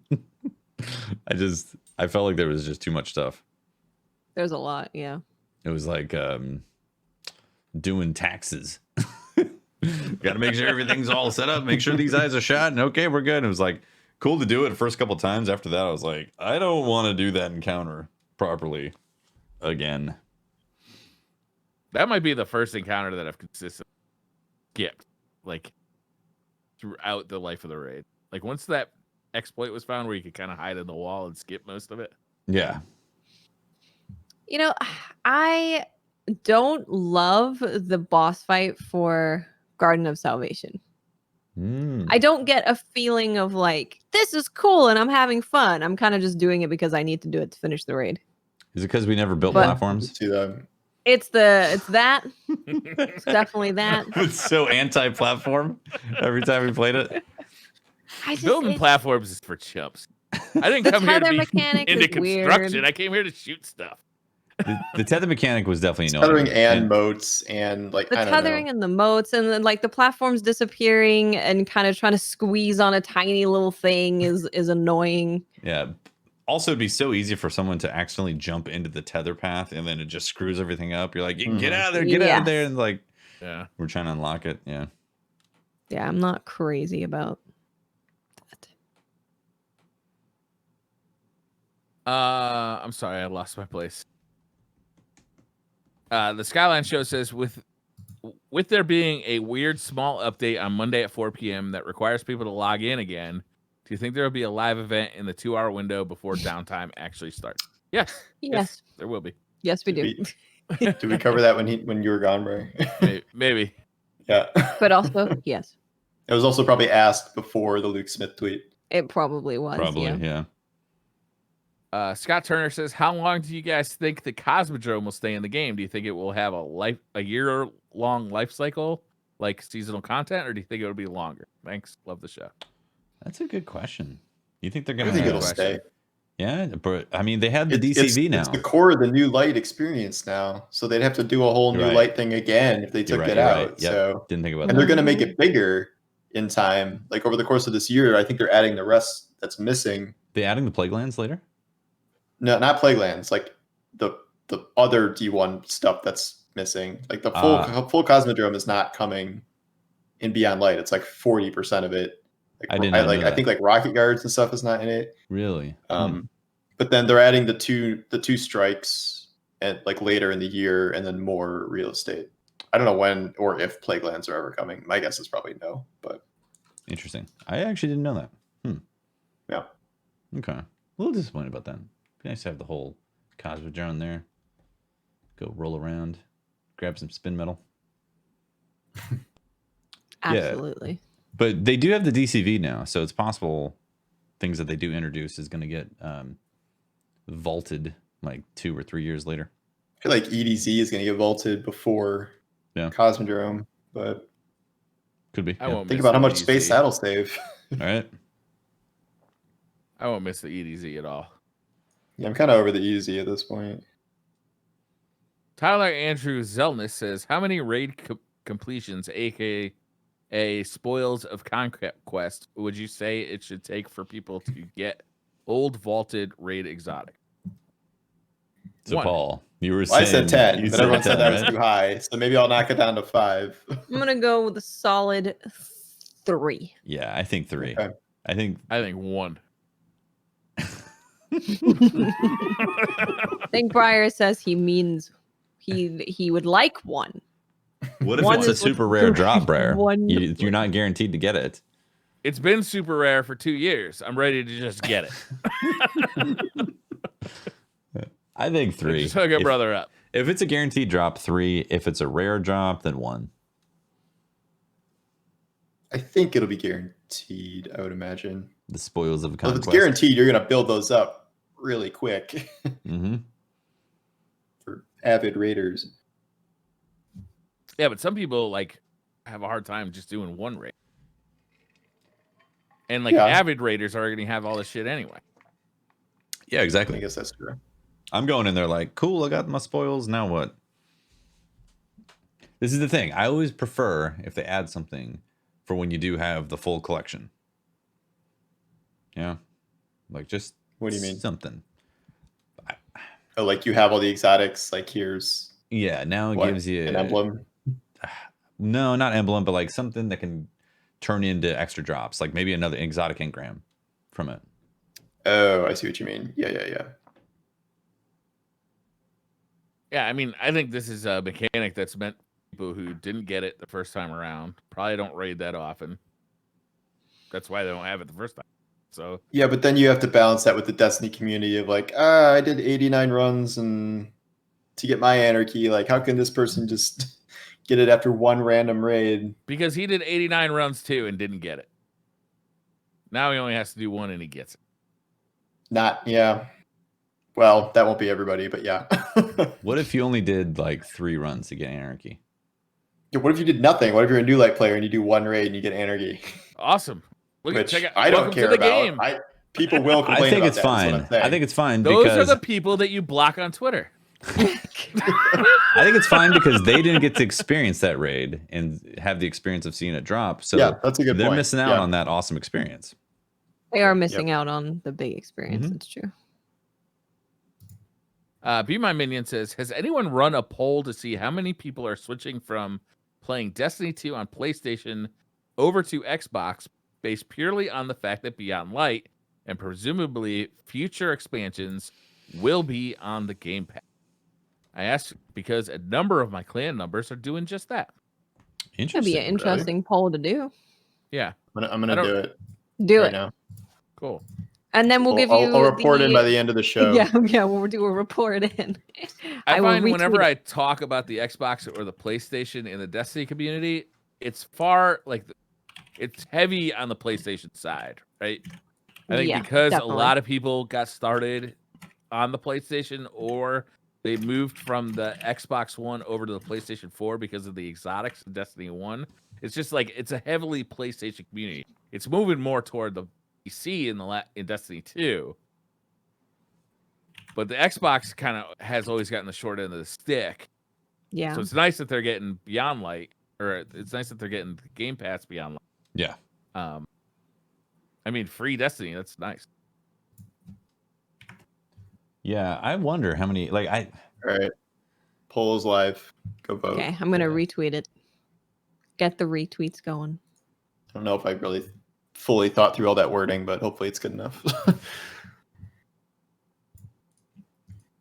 And we will check in I'd be surprised. at the end of the podcast to see The end of what the tally show, we'll is. let you know.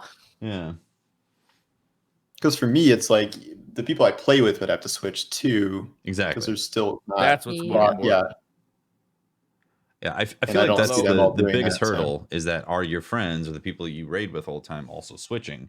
Because I feel like that was the main thing even on D1. It's like if all your friends were on Xbox, you were staying on Xbox. PS4, you're wow, staying. a lot of people are already saying yes. Jeez, okay. But Really? you say that, Tefty, but I left my PlayStation friends behind like nothing. Well, when there are the also a lot came more, there are also a lot out. more solo players than people Same. realize. So if it's people Yeah, just there playing are. to definitely. play, Yeah. I can see that happening if you're just a solo player. Yeah, quite a few are already saying yes. Yeah, Interesting. it's more than I would have thought. 30% out of, with a couple hundred votes already. That's a lot. Yeah. Wow. Okay. I mean, it's like $50. It's not nothing. It's potentially $150 if they do it for all the expansions. Mm-hmm, mm-hmm. Yeah. You still have to buy the seasons, but Yeah. Interesting. Wayne says the Dark Vanguard, aka the 3 Europa Amigos, replicates the perfect balance of the 3 classes and 3 races of Guardians that we saw in the original Tower Vanguard.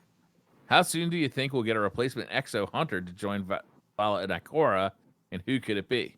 It's gonna be Aldrin, man. wait, I'm sorry. gonna- Who's the Titan in that group? The There's 2 hunters stranger. and drifters like nothing, and maybe a warlock. Stranger.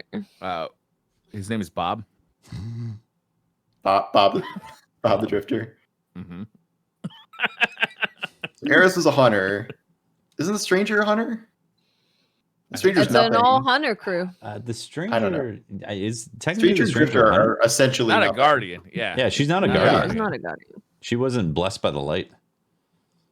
I do Right. appreciate the 3 Europa Amigos.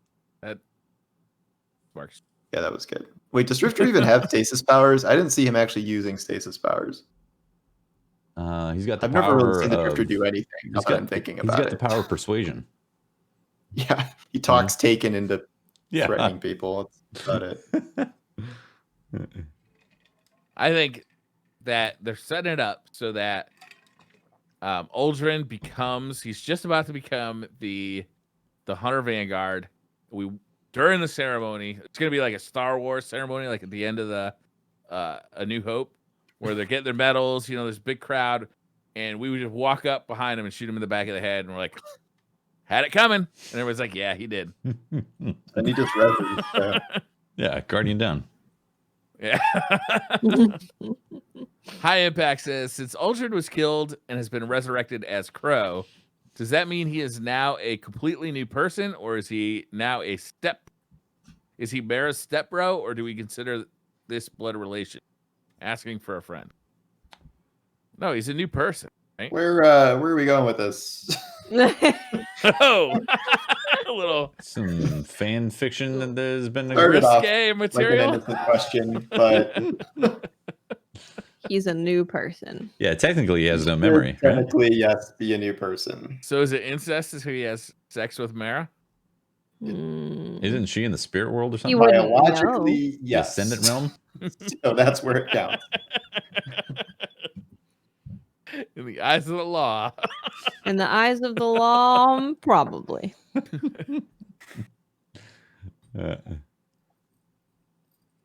Sixes and Sevens says, what do you think is the end of this ARG? Think it's going to be a code that takes you to the Bungie store to purchase a jacket saying I beat the ARG. Nice. They Yeah. should make a jacket that's just Pancakes all, are here. like the corridors of time, Pancake. polygons. That'd be awesome. Hexagons. I have no idea. I'm still Bizarre. thinking with my lore pages. I think it's that. That does sound pretty probable. Lore pages. It's got to be something related to the collector's edition, and that's like the most substantive thing in the collector's edition. Mhm. So the other It's option for going the to lore lead us pages, into raid lore. well, the other option for the lore pages is that stuff we get in the raid, like that's the lore book for the raid are those final pages. So maybe it's not that. Mm. But that was a theory I had a while ago. But It's going to be something that says Olgin's now the new Hunter Vanguard. It's going to Fig be Nuts McGee says it's going to when be fan Beyond Light fiction comes out. Fan fiction? of Mara Will and the Uldren. lightning round answer time increase from 22 to 26 seconds? What? what was the What? question? When Beyond Light comes out, will the lightning round answer time increase from 22 seconds to 26 seconds? You mean from 1 minute to about 10 minutes? I think it's a 10 Hunter minutes Dodge. to about Hunter 20 Dodge minutes? time. Lightning I round. get the joke. We're bad at being fast. Also, Hunter's got nerfed. It's very funny. Yep. Can't relate. Charles Walkham says, to the crew, who are your top 3 Destiny villains? Well, Callus is definitely up there, right? He's He's great. not a villain, he's a hero. He's our That's buddy. what makes him a good villain.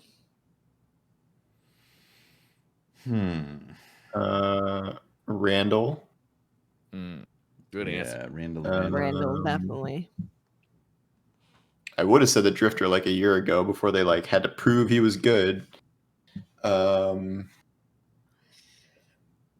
you kind of want to say Savathun, but like she's such I a don't know her. non-presence that it's like She's a big almost question mark impossible right to now. say that. I think you gotta have Oryx in there, right? Like Oryx is just so Yeah, cool. Oryx He's is a just good so one. cool. What about the Darkness? Nah, they haven't done anything who yet. is the What worst? are they? They haven't even done anything. Who is the worst Baron? Oh, the Barons. That's pretty good. There were a lot of bad Barons. What was the worst one? What was the one that you went to the Dark Realm? or The that thing? Mind Sneaker? I or love the Mind him. Wiper? Mindbender. I'd marry Mind him. Bender? No, not Mindbender? Mindbender. That's the gun. Mindbender. That's yeah, Was it's it a Mindbender. Mindbender? Yep. Oh, okay. Oh, that's what the gun's named after. Okay, I just got that. After. He's cool. He's like Makes a lot of a sense. high fallen ascendant. Yeah, guy. he He's had great. goals. He had dreams. I'd say the Sniper. Oh. The Sniper's kind of an asshole. He Yo. just He goes. was a dick. Yeah. No, eyebrows in I chat kind of like just the called it. Trickster one. Eyebrows in chat just called it. The most terrifying one was Trevor. You Oh remember yeah. Trevor? That Trevor's was just trying to do his terrifying. job, though. With the Trevor feet. wasn't necessarily a bad guy. Oh, the haunted forest knight. That thing is Yeah. terrifying. Oh, yeah. No, it's He's the guy hot. a la cool, right? He's A definitely la a Cool, Oh, the the Dark Dark Blade. Knight. Or Yeah. the Dark Blade, yeah. He's dope. Yeah, that's definitely a terrifying one right there. He Yeah. will steal your girl. right? He probably already has. Better call her. You hanging with the Dark Blade? You gotta find my iPhone. Jay Perez says Destiny launched in 2014. Can you believe that? Since then, we've seen several games as service, loot based games, and raid like experience. Therefore, is Destiny the most influential game of the PS4, Xbox One generation? Ooh. Mm. I don't know if I could say so. I'd have to think about the most influential, but it's definitely very clear at this point that Destiny has been incredibly influential, not Yeah. just for like loot games, or not even ones that have like action-based raids like Ghost of Tsushima, but also a lot of places are taking inspiration from Destiny's UI. Yeah, the Like loot now, system, it yeah. looks identical in so many games. Mhm. Mhm. Sorry. to interrupt. Yeah, I would say very influential. I don't know if I could quantify it as the most influential, but Yeah. I'd have to if think you about look at all the other stuff that's influential spawned, games. like games and systems, it's definitely up there. Like, what other games have been like super influential? I mean, like Fortnite. Overwatch spawned a whole wave of hero shooters. Yeah. Like, PlayerUnknown's Battleground. Fortnite is probably the most one of top 3 influential just in terms of the reach it's had and all Yeah. the things it spawned, and Zelda. whether you like it or was a not, big it's very influential. I mean, Pokemon Go is probably one of the most influential games of the last decade based on Yeah. its reach and stuff. So there's different ways to quantify it, I think. Yeah. Destiny is interesting because you'll see games that aren't even in the same genre as Destiny, and you can see that their UI, you're like, oh, that looks pretty similar. So there's a couple things that I think Bungie have done really well and kind of set new precedents for people to kind of take inspiration from. Mhm. The So it's Assassin's very Creed cool. games now have Destiny Oh inventory. yeah, essentially. like It's 100%. That's very Yeah. funny. Yep. Yeah. It's private pink. Sorry, go ahead. No, I was just gonna say that it's tough not to notice those like things that other games have definitely adopted from, but they're all kind of evolutions of like a rolling target of things that just make sense, you know? Yeah. Well, like the Batman Arkham games, Mm-hmm. like everybody stole their combat system. Yeah. Everybody. Yeah, they're like, this Yeah. works. True. We should do this. Let's just make it like Yeah, this. this. Yeah. Yeah. When a game comes along Dark and, Souls and does it like really Dark well. Souls. Yeah. Dark Oh my Souls, god, yeah, Dark Souls. yeah. There's so many That's up Souls there. like games Yeah. now. Yeah. But I was gonna say, when a game comes along and does something really well, it's hard not for other developers to be like, it just makes sense to do it that way. So it should be. That's how we got the whole Yeah. FPS genre. Like that's how Yeah. you get everything in games, essentially. Mhm. Yeah. Right. We're all basically just playing a Doom clone. Yeah. I lost my place. Private Pink says, what flavored snow cone would you make with cosmic ice? Baja Blast. Did we do this already? Kind of. Maybe. The one that's, if you've ever had Ramune, which is the Japanese soda, it would totally taste like that. 100%. right. Slaystat says, it's election day, and the candidates are Is it? Osiris, Zavala, and the Drifter. What would their campaign promises be? I don't know. Hmm. Hard. That's good.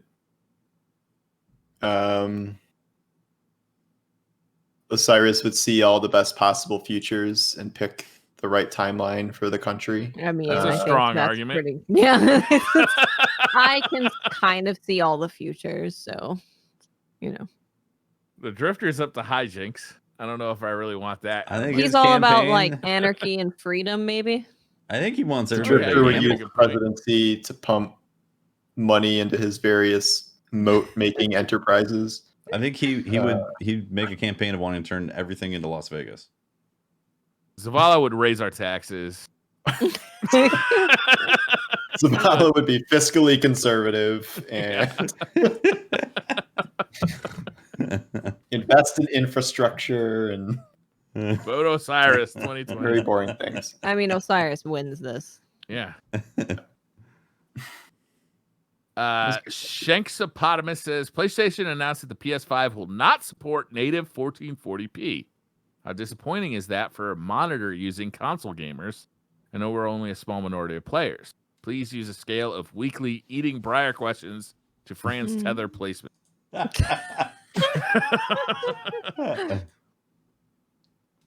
Yeah, it didn't even occur to me that like consoles would support 1440p because Yeah. I don't know how many people are using 1440p monitors for console.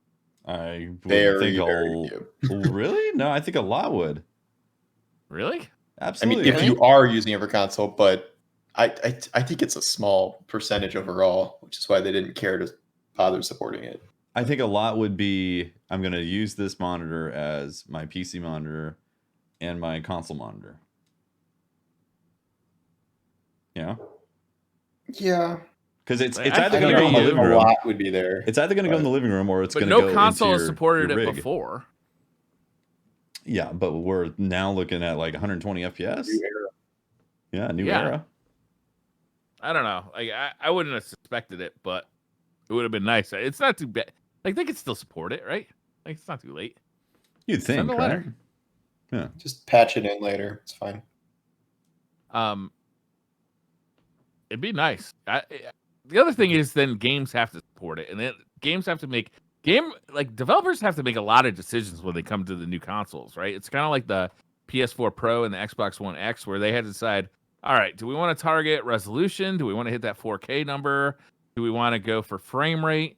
They have to make all those same decisions now with 4K 60. Do we want to try for the 120 FPS? You know, like Gears of War 5 is getting ported over to the Xbox Series X, and they decided to put 120 FPS in only the multiplayer. So like having another resolution that they have to support and make those same decisions for, I don't know. It's for not that many people. Just go out, get yourself an OLED TV, 4K, 120 hertz, and the whole thing is mute. Yeah, I mean, what I was saying on that is just that like a lot of people probably are looking at monitors right now, and it probably does double duty as a PC monitor. And 1440 is definitely better than 1080p when doing regular PC stuff or just computer stuff. Like if you're doing any video stuff, photo, browsing web, 1440 and 4K is definitely better than 1080p. So I think a lot of people are double dutying. So if you are, you know, hooking up your PS5 to that and you notice that it only does 1080p and not 1440, I think that's going to be a bummer for some people. And the fact that there's no HDMI 2.1 monitors out there yet. You know, like that is also like, oh, what should I buy? Yeah. Ultimately, I think once 4K 120 hertz monitors with HDMI 2.1 are cheap enough, I think that'll be then you should do that. Especially with the Zachary Richard says, "Hello everyone. My question this week is very seriously awesome. What is your favorite Wii sport?" Wii sport. Tennis was pretty sick. Mine is tennis as well. I think like tennis is Does like the tennis. bowling only good one, count? really. No. Only good does not one. count. Yeah. I Unless don't like you are anyone. living in an old folks home. Bowling I doesn't do.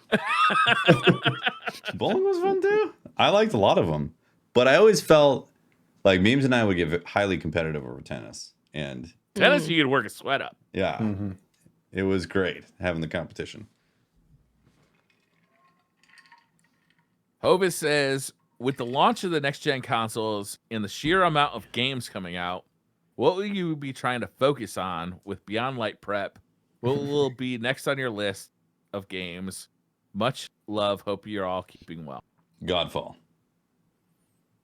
Yeah, I'm gonna do so.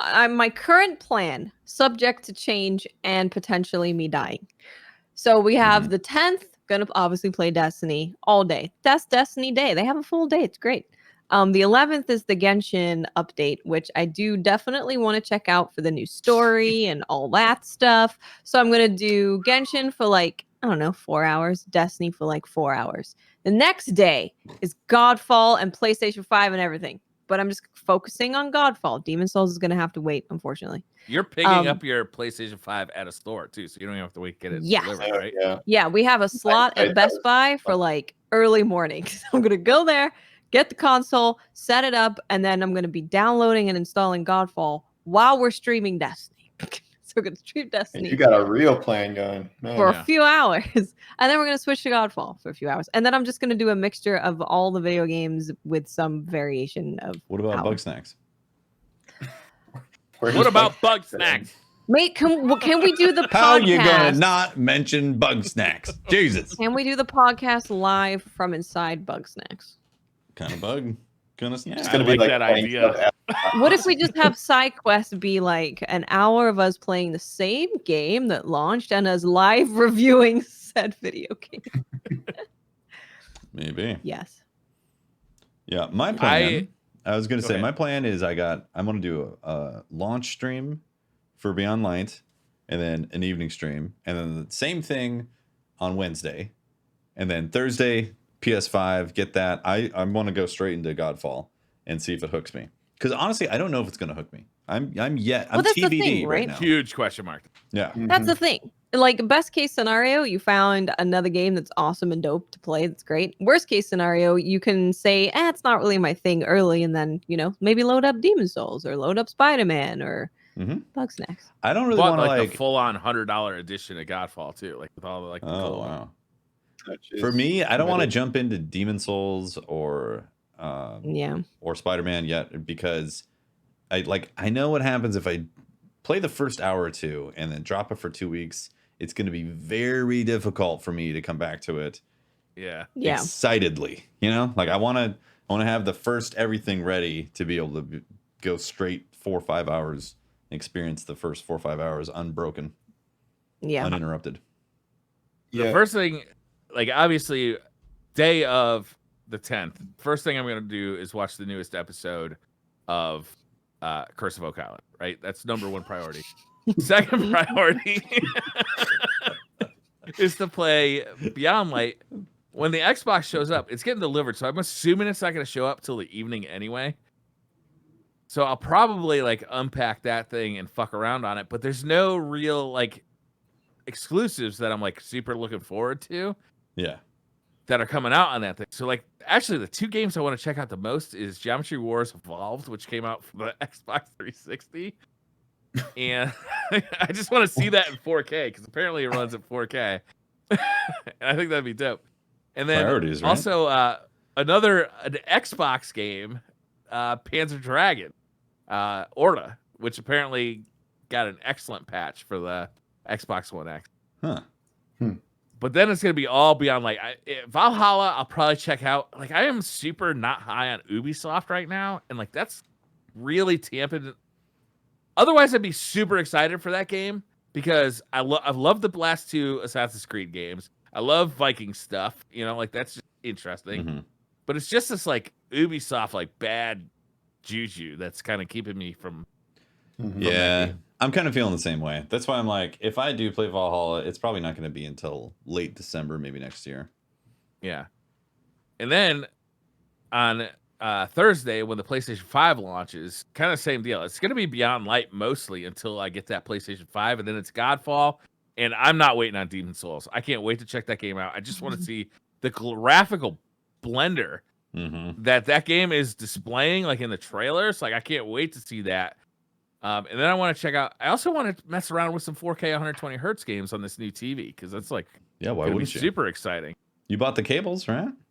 I bought the cables. I bought the TV. The TV is about a foot away from my face right now.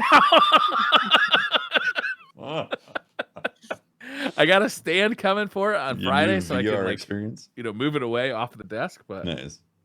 I can't like. There's just all this stuff I want to just experience it all, and then like the stuff that hooks me the week after that is really where decisions have to be made, right? Like, what am I actually going to devote some time to? No Cyberpunk to mess that up now. Right? Thank the Lord. Yeah, that feels good. Yeah. But yeah, it's a little different for me because I'm writing, not streaming, and like I have some early codes and early stuff and not others. Like I'm playing Valhalla right now, and that was something I would have skipped if I didn't get a code for it, just because because it's Beyond Light Day, so Beyond Light would take priority. So I'm hoping to just grind out Valhalla as much as I can before Tuesday, and then Beyond Light until probably indefinitely because I am really sure I am not going to get a PS5 that arrives on launch day. Like I don't have pickup, and I have all these weird ass shipping dates, and I have no idea what's going on. As soon as that does come, my first priority there is probably going to be to try and get through Miles Morales really quick, as I don't imagine that'll take more than probably a solid 2 or 3 days of playing. I am very curious to check out Godfall. I might get an early code for Godfall, which may end up being on PC, so I don't know yet, but that is probably my second priority. Yeah. Do you know if there's going to be cross save for that between PC and I don't think there is. I don't think so.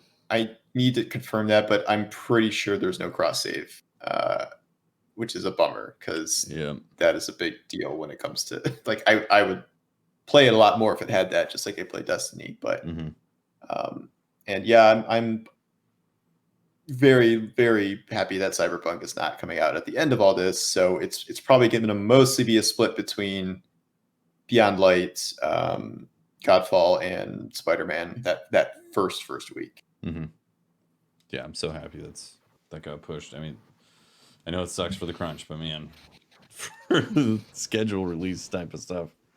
Oh, I'm excited for it though. Like it's gonna be crazy, and there's tons of games to play, but I'm just excited for all this new stuff that's coming out. I also have that Nintendo system that's coming, which I'm really excited about. The analog. Oh yeah, Nintendo that's coming this month. So it's an exciting month, you know. It's gonna be a ton of fun. Good month to play some video game. Really is. David Deuce says, which games do you enjoy playing that you don't cover or write about?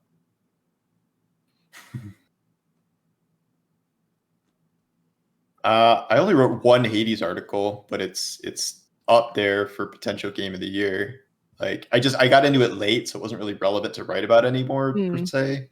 I just did like one thing on it, but I mean I put 60 hours into it probably. Oh, wow. Just very disproportionate for how much I've written about it. Yeah, that game is fun. Really fun. Yeah, I just downloaded it on the Switch. I can't wait to try it out. dude, you're gonna love it. If you like Yep. Dead Cells, you're gonna be like, this game is awesome. Holy crap. I did like that. Mm-hmm. Yeah. Most games that I enjoy, I usually end up sharing on stream. So We got side quests too to talk about stuff that we, yeah, like we always talking about. This is a question I always get is like, are you ever not working? Like, do you ever play something just to relax? And like, it's so intermingled. Like you can't really separate it because like I do enjoy playing video games very much, but it is also what I'm doing for, job and entertainment purposes. So I have separated it.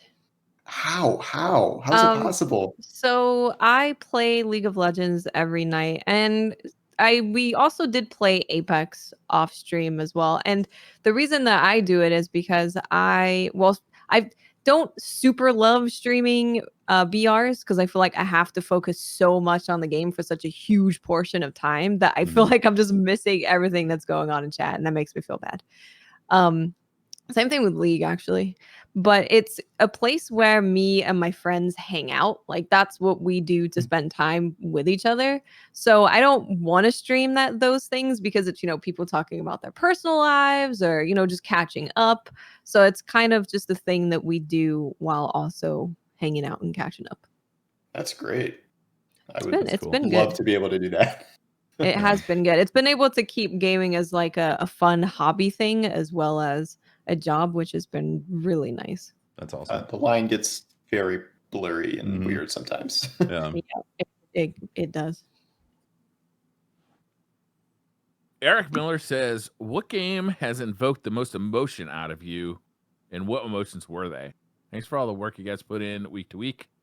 Really is a bright spot in these tough times. So thank you, Eric. That's very nice. Thank you, man. I feel like something recently was that way. I'd say at least 2 of the Mass Effect games. The Ori and the Will of the Wisps, and like Rage. the rage at the end from the worm. I mean, I definitely got mad at the worm for sure, 100%. But I was playing at a harder difficulty. But like Ori and like the way they told the story and like the art and the music behind it and just I don't know, that game. I felt like crying. The game was really good. Yeah, I felt like bawling at the end. First one was really good too, but the second one not.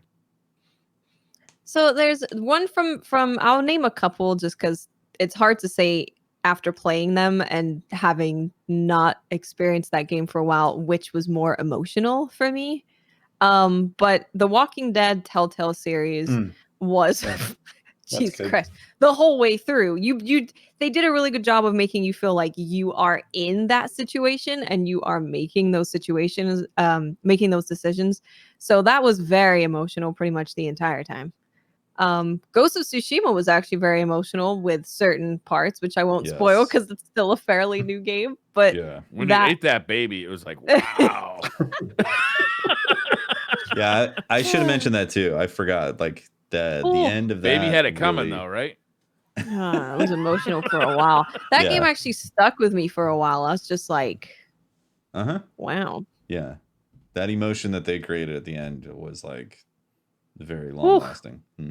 Yes. Yeah, they did a really good job with that. I'd say Last of Us 1 and 2 for me. Yeah. Did you like 2? I did. Yeah. I have been fighting for 2 ever since it came out against the masses, but against Tefty. Well, the very loud masses. Yeah. Tefty's like, I like 2. No. I like 2 as well. I thought it was great. It was 2 wet farts in church for me. It's like, again? God damn. Quit cutting these, man. I was really affected. I don't know if this is quite what you're looking for, but Hellblade Senua's Sacrifice was a big one. Yeah. Where I never connected with a character as much as I think I did with Senua. Mm-hmm. And then Valiant Hearts was a really big one. That it's a side-scrolling 2D game. Oh yes, yeah. That you play as soldiers in World War I who I played that off stream. Experienced the horrors of World War I. It's really that one had me tearing up. That was a good game. That's a very good game. Ringo the Dingo says, in a 1v1 hairstyle contest, who would win? Paul Tassi or what is going on with that dog? Someone's got the zoomies. You got him. He's going. It's terror time. It's that time of night. Getting ready to What are you fight. doing? Oh my God. Going in circles. For listeners, you can just see Paul Tassi's corgi doing laps behind him. Literally doing laps around him. The zoomies. I love seeing the zoomies. It fills me with joy. This is what we need in our climate. Hilarious. It's like she passes out at like 7 p.m. and then she'll wake up at 11 p.m. and just It's time to do some laps. You wake No up, it's reason. lap time. yeah. Regular Dingo says, in a 1v1 hairstyle contest, who would win? Paul Tassi or Fran Marabella? I'm gonna say Fran. In a battle of the Titans. I'm gonna say I think Fran cares more. If you know what I mean. not that candid at all. Fran's got more heart in the game, right? Every compliment we give Fran is filled with love and also backhanded.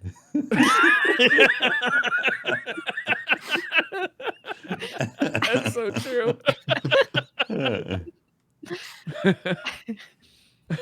Celestine The says, answer is Elvis, by the way. Oh yeah. Briar Elvis. Briar Presley. Celestine says, hi, happy Guy Fawkes night and happy Yes. B-Day to me. My question is there any tradition you always do on a holiday or your birthday? Happy birthday. Happy birthday. Mhm. All I do when it's my birthday is just say it's my birthday constantly. And be like, nope, can't take out the trash. It's my birthday. Nope, sorry, can't do that. It's my birthday. We do birthday month. Where it's my birthday Ooh, month wow. means Whole that month? like you have to treat Yeah. me. You don't have to give me gifts all month, but you have to acknowledge that this is a special month for me. The And- whole month? Just, The you get whole to play month. the card. Yeah. I get a Yeah. week. God It's my damn. birthday month. It used to be a week, Watts, but I expanded it.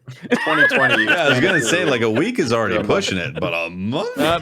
No, we do a month. It's a whole month, and like you don't have to take the trash out on your birthday month. Like it's just not. It's not in the. Wow. Somebody else has to do it. I feel like that's going to make me dread my partner's birthday month. Yeah. Right? Well, it's not meant busy. to be dreaded. It's meant to be celebrated. Briar, is it everyone's birthday month or is it just your birthday month? You can choose to take advantage of it or not take advantage of it. It's completely Do other up to people you. know that they can take advantage of it? Yeah. Play the birthday. That's Do not my the problem, children Watts. take advantage of their birthday month? Yes, they do. Absolutely. They got fucked because their birthday month is December. So they the You say birthday December? / Christmas. Yeah. Yeah. Dreadnought says you've been doing a community service as part of your sentence, and you've accidentally put in 3 hours more than needed. Now you have to do 3 hours of community disservice. What do you do? Community What? disservice. How do you come up with that question? Gonna pee on the sidewalk. Ooh, good one for 3 hours. Tassi, Yeah. I don't know if you Drink a want to lot do of that, water. 'cause the last time we saw you pee on something, you went flying. So this I could be a health took I took hazard. a swim in the river. Everybody's packages were going floating downstream. It was. I think I laughed so hard. I during don't know that. this story. What happened? So it was this is during Death Stranding. That stranding thing, yeah. And Tefty built a bridge, and he decided he was going to claim his bridge as his bridge. So he decided to pee on the bridge, which then he fell over from the bridge into the water. For some reason, I decided to pee right on the side or like towards the edge, not into the river, but just on the side of the bridge. Just on the And side. then you know how your character like fumbles, you know, just the oh crap, I got to shift my weight type of thing. Shifted the weight right into the river after peeing. Packages, so many packages. I need to flying, see a clip of this. going down the river. Tefty's chasing it. Yeah, baby's crying. Baby's crying. That's amazing. It It was great. my bridge though. What about for 3 hours you just go around the neighborhood and swap everybody's political sign? Interesting. That would be Right? pretty God, that funny. would create a war in my neighborhood. Like Right? the purge. That's some community disservice right there. That's a good Everybody one. wakes up mad.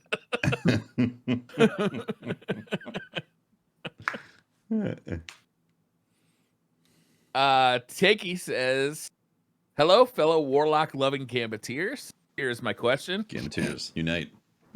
If Briar was devil's fruit, what power would you get from eating him?" One answer each. Love the show. What's devil's fruit? I don't know. Fruit that gives you Sounds like an knowledge of anime someone's thing. ability. You get the power of salmonella. Fuck you. I want Briar's giggle. That's what I want. That's all I want. I want Briar's giggle. I'm What gonna is take flavor? I'm gonna take Briar's knowledge of building Molotov cocktails instantly. That's not Oh wait, all right. You want to not know a what a deep devil's base of fruit knowledge. is? Devil fruits are mystical and mysterious fruits found throughout the world that, when consumed, grant the eater a special superhuman power at the cost of the eater's ability to swim. What? Huh, is this real life? I'm like, wait, is this real? Oh, this is from an anime. Fine. Of course. What is this show? By the way, One- the clip One was posted in Piece. chat. Feel free to watch it and laugh. Oh, perfect. nice. I'm gonna open that clip so I can watch it later. I may be watching it with the volume off right now, but The Boogie 9 says, if I described a giraffe as a leopard moose camel hybrid with a 20-foot neck, or a unicorn as a horse with a horn, what seems more believable? Wait, what? Roll it I'm back. watching the clip. It's very funny. Roll Your it back face, one more Brian. time, Briar. Mike Wendell says, if DCP received a penny that doubled after every day for collectively, as a group, as long as nobody talked, watched, played, read, or listened to anything retro gaming, frame related, anime, power per hour, how much money would they earn? Money would go to charity. I have no idea. I think you said giraffe in the previous. Okay, I'm so. I mean, if I'm raising money for charity, I can go for But it's a penny a forever. day. You Penny- can't talk any anime. Keeps doubling. So Oh. Yeah, It's it's Okay. exponential. gonna It's That will be exponentially- difficult when people Yeah. constantly ask me about stuff in chat. I would just have to say, huh? Uh-huh. Huh? I think we could do it, right? We're For charity? yeah, for sure. charity. At what point does it Yeah. pay off for the doubling? When we stop doing it. There's got to be, a threshold where now you're suddenly like making or doubling tons of money. I mean, that kind of thing gets big quick, right? Yeah, exactly. But you got to build. It's a slow build, then suddenly massive gains. Would we hold out longer if it was for charity, or if we get to keep the money? Depends on how much alcohol is involved. Yeah, not longer. Anime Pepper says, who would win, Mickey Mouse or Chuck E. Cheese? Chuck E. Cheese. Well, what are they playing? He's hiding a knife somewhere. You know Chuck E. that. Cheese is there with some sketchy pizza and some weird animatronics. Yeah, Chuck E. Cheese is definitely a hardened criminal. 100%. This Yeah. couldn't get a job anywhere else. Now you're the mouse. Also, he's a robot. Yeah, well, so we think, right? But like, you guys are assuming they're fighting. Like, it just says who would win. It could be a foot race. It could be a Call of Duty competition. Yeah, Mickey Mouse is also ultra rich, so you got to remember that. Big time. Chuck E. Cheese, Batman. not doing Cheese is great not right rich. now. Not Yeah. rich. Not rich. Chuck E. Cheese is not doing so hot. I'm pretty sure I gave him $1 on the corner the other day.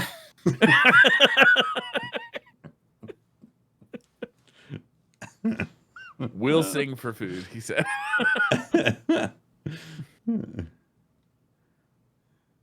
I think everything but a fight, Mickey Mouse wins. In a fight, though, Chuck E. Cheese. Yeah.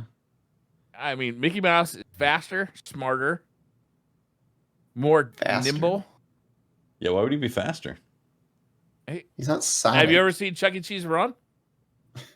No, he's like No. literally bolted to the ground. He's a fucking robot that's bolted to the ground. Well, if he's a robot bolted to the ground, then Mickey Mouse is going to win. Got me there. Yeah.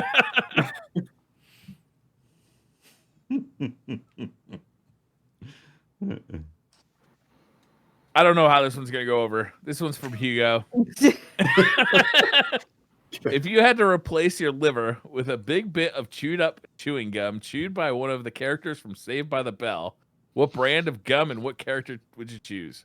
Oh my god. I'm just gonna skip it. It's too weird. Someone who's not an alcoholic to get me a good start. That'd be Which good. But I mean, one the was chewing gum's not an gonna help. alcoholic? I mean, it might. Screech. I'm going to go with Screech. And we go with... Screech. Wasn't he in part of Saved by the Bell? Well, Yeah, good for that's you. why would you You've pick got Screech? gonorrhea now.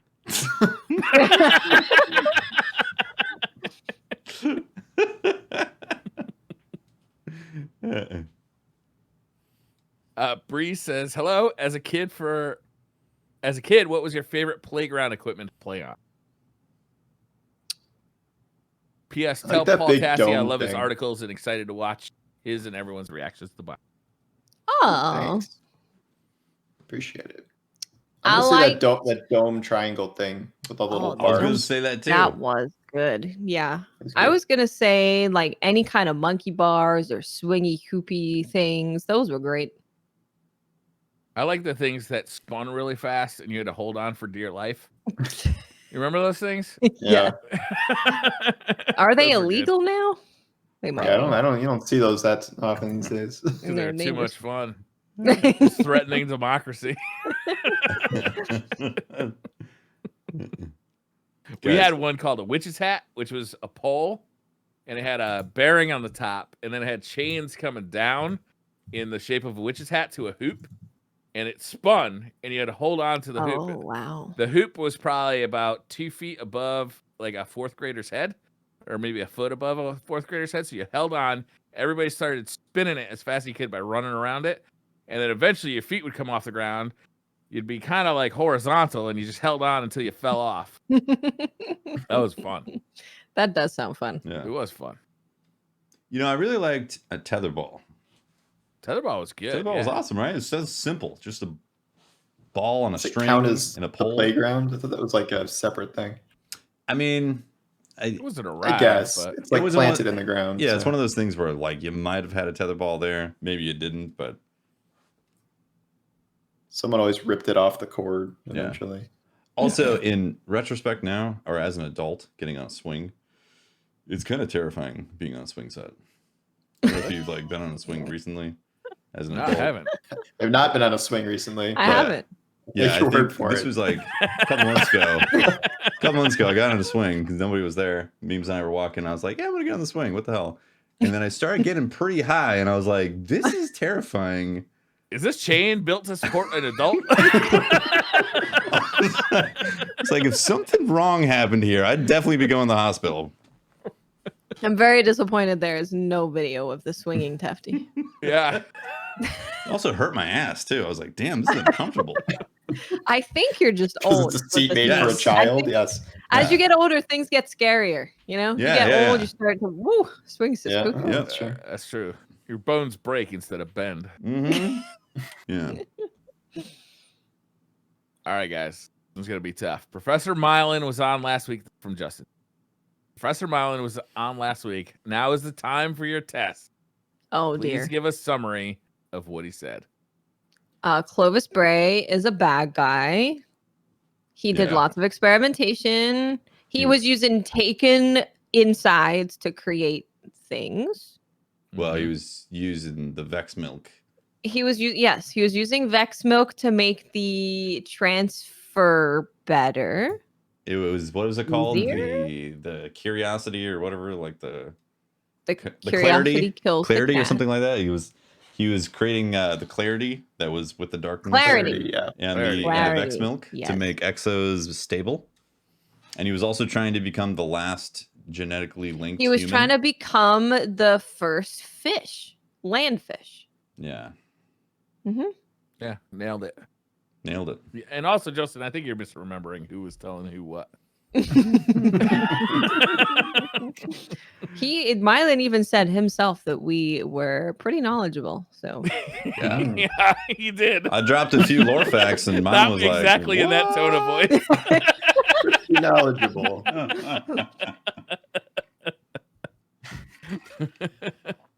Kamikaze Phil says, "What spices define you most?"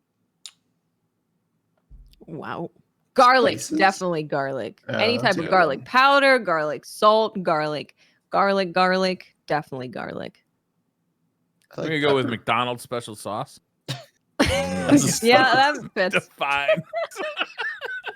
Yeah. I'm gonna go with Cholula. Hmm. I don't even know what that is. Just a hot sauce. Perfect. Chipotle would be a good one because, like, whoever heard of Chipotle like 10 years ago, but now it's a thing you eat. It's a spice. I don't know. It's a pepper. Isn't it? Pepper. I think it's a made-up pepper. The Mohican 9 says, on a DCP road trip, does Fran have to eat first or does Teft have to use the restroom first? I'm a bit of a camel, Ooh. man. Yeah? Yeah. You Well, can hold it? Get a long time? I'm usually the one Fran, that's I like, don't- really? We got to pull over? I don't know if Fran just doesn't eat or if he always needs to eat. One of those. Both.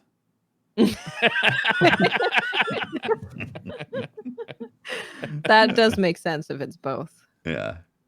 Yeah. I'm gonna go with Fran needing to eat first. Yeah, he's not here to defend himself, so. Yeah, Yeah, exactly. Fran.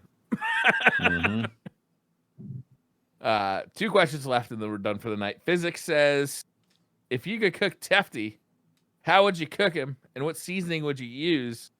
Also love the show. You guys make my long ride home fun. And if you could cook Thank you. Tefty. I will be judging you guys on these answers. I don't really participate in cannibalism. Yeah. gonna same. back What Yeah, the that's fuck? Same. Come on, That's why weird, would you even right? ask that? That's a super weird question. I can't believe they would ask Very that. weird, Briar. Weird question. I'm I very hate you all. uncomfortable I now. hate you all. Yeah. You think Briar would I'm do a gonna better job of slather filtering these them questions? in Right? McDonald's secret special sauce. I'm gonna put them on a gluten-filled taco. What? Now you've actually offended me. And wash it down. It's called a Baja flour Blast. tortilla, Briar. It's called a what? A flour tortilla. Okay. A gluten-filled taco shell. I think I've ever heard the phrase gluten filled before. Last question of the night. Kier Dedham says, Slap Nation, why did no one vote for this? I feel like this would be handy right about now, right? None of the candidates got on board with the No, they did. annual slap. No, they definitely did. Who did? Briar, you declared that you won. So Yeah, you declared Technically, it, man. I You're only president. got one vote nationwide. I wrote in Briar's slap platform on my ballot. The annual slap is a good platform. I'm telling you, people would dig on it. Red states, blue states, people want to slap bitches. that's you know? true. You could truly cross party lines. Yeah. It's a coming together movement. Men, That's what we women, need right now. children, everybody wants to slap somebody. Yeah. That is true. There you go. That's it. That's what we think about Beyond Light. Congratulations to everyone who's made it this far in the podcast. Yes. Well, yeah, that's the episode right there. Thank you very much. Shout out to our Patreon members. Thanks for supporting the show. And shout out to our Twitch subs as well for supporting live. Yeah, I'm looking forward to next week. It's exciting. We're finally about to cross the finish line, right? Yep. Right. We are very excited. Finally gonna find out if there's gold under that damn island. Yeah. Oak Island. I'm gonna have to start watching that. Oh man, Paul, where can people find you on the internet? You can Google me for my articles at Forbes, and I'm doing a lot more YouTube now, so you can find me there. And just on Twitter, I'm at Paul Tassi. Nice. How often are you posting on YouTube? 2 days in a row now, so that's a lot for me. All right, you're getting. No, I am in going to there. start posting a couple times a week. Nice. That's great. Yeah. Watts. I am Miss 5000 Watts, but instead of telling you where to find me, I'm going to tell you where to find this GoFundMe to help out Matt Findley and his family. We've been posting it in chat every now and then. The link, Briar said he will put it in the YouTube as well.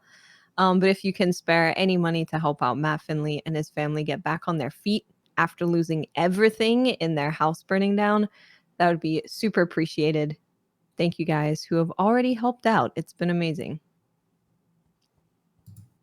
I'm Briar Rabbit. You can find me on Twitter at the Briar Rabbit, where I post nothing useful. It's basically just constant shit posting That's what makes all you the good. time. But we try and have fun, you know. Do you have them scheduled? Do you schedule your tweets? No, I got to think of something stupid, and then I immediately tweet about it. That's great. I'm Tefty Teft. You can talk to me at Teft on Twitter. And I'll be streaming a lot next week. Very excited about it. Also, hopefully, we'll be doing that Dream Daddy stream on Monday night, since there will be no God. Disney. Nice. Fingers crossed that something doesn't come up and bumps the stream once again into another unforeseen time slot. Do you guys want to play Phasmophobia on Monday night? Plasmophobia? I don't know the name of it. Flaccid phobia? Flaccid phobia?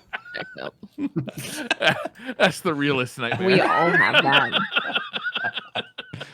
Oh, man. All right, that's the show. Thank you very much for watching DCP Live, episode number 213. We will see you very soon next week for some very exciting, hopefully exciting, Beyond Light experiences, right? Absolutely. Yeah. Bye, everyone. Bye, Bye. guys. All right, real quick, we forgot to mention the poll results here at the very end. At 4,600 votes, 35% of those people will be switching from PS4 to Xbox because of the That's a Game lot Pass. Of people. It's a lot of If people. that's- What were the Scales up, total that's number a- of votes? 4,600. 4,600. Yeah, so it sounds like a very good cross section of people like having an opinion about it. Well, So you know, about 30 to 35%. The PS4 Pro users are sending in their votes by mail, so they're going to be counted later. Yeah, you're right. So Yeah. we might not know. Gonna take days It's going to to take a figure couple this of out. weeks to figure this out. Briar, weren't you going to put in a sanction to prevent those votes from being counted because they're fraudulent? Yeah, I don't think that PS4 Pro owners should be counted at all. All right, that's great. Now we're done. Bye, everyone. See ya. Bye. Bye.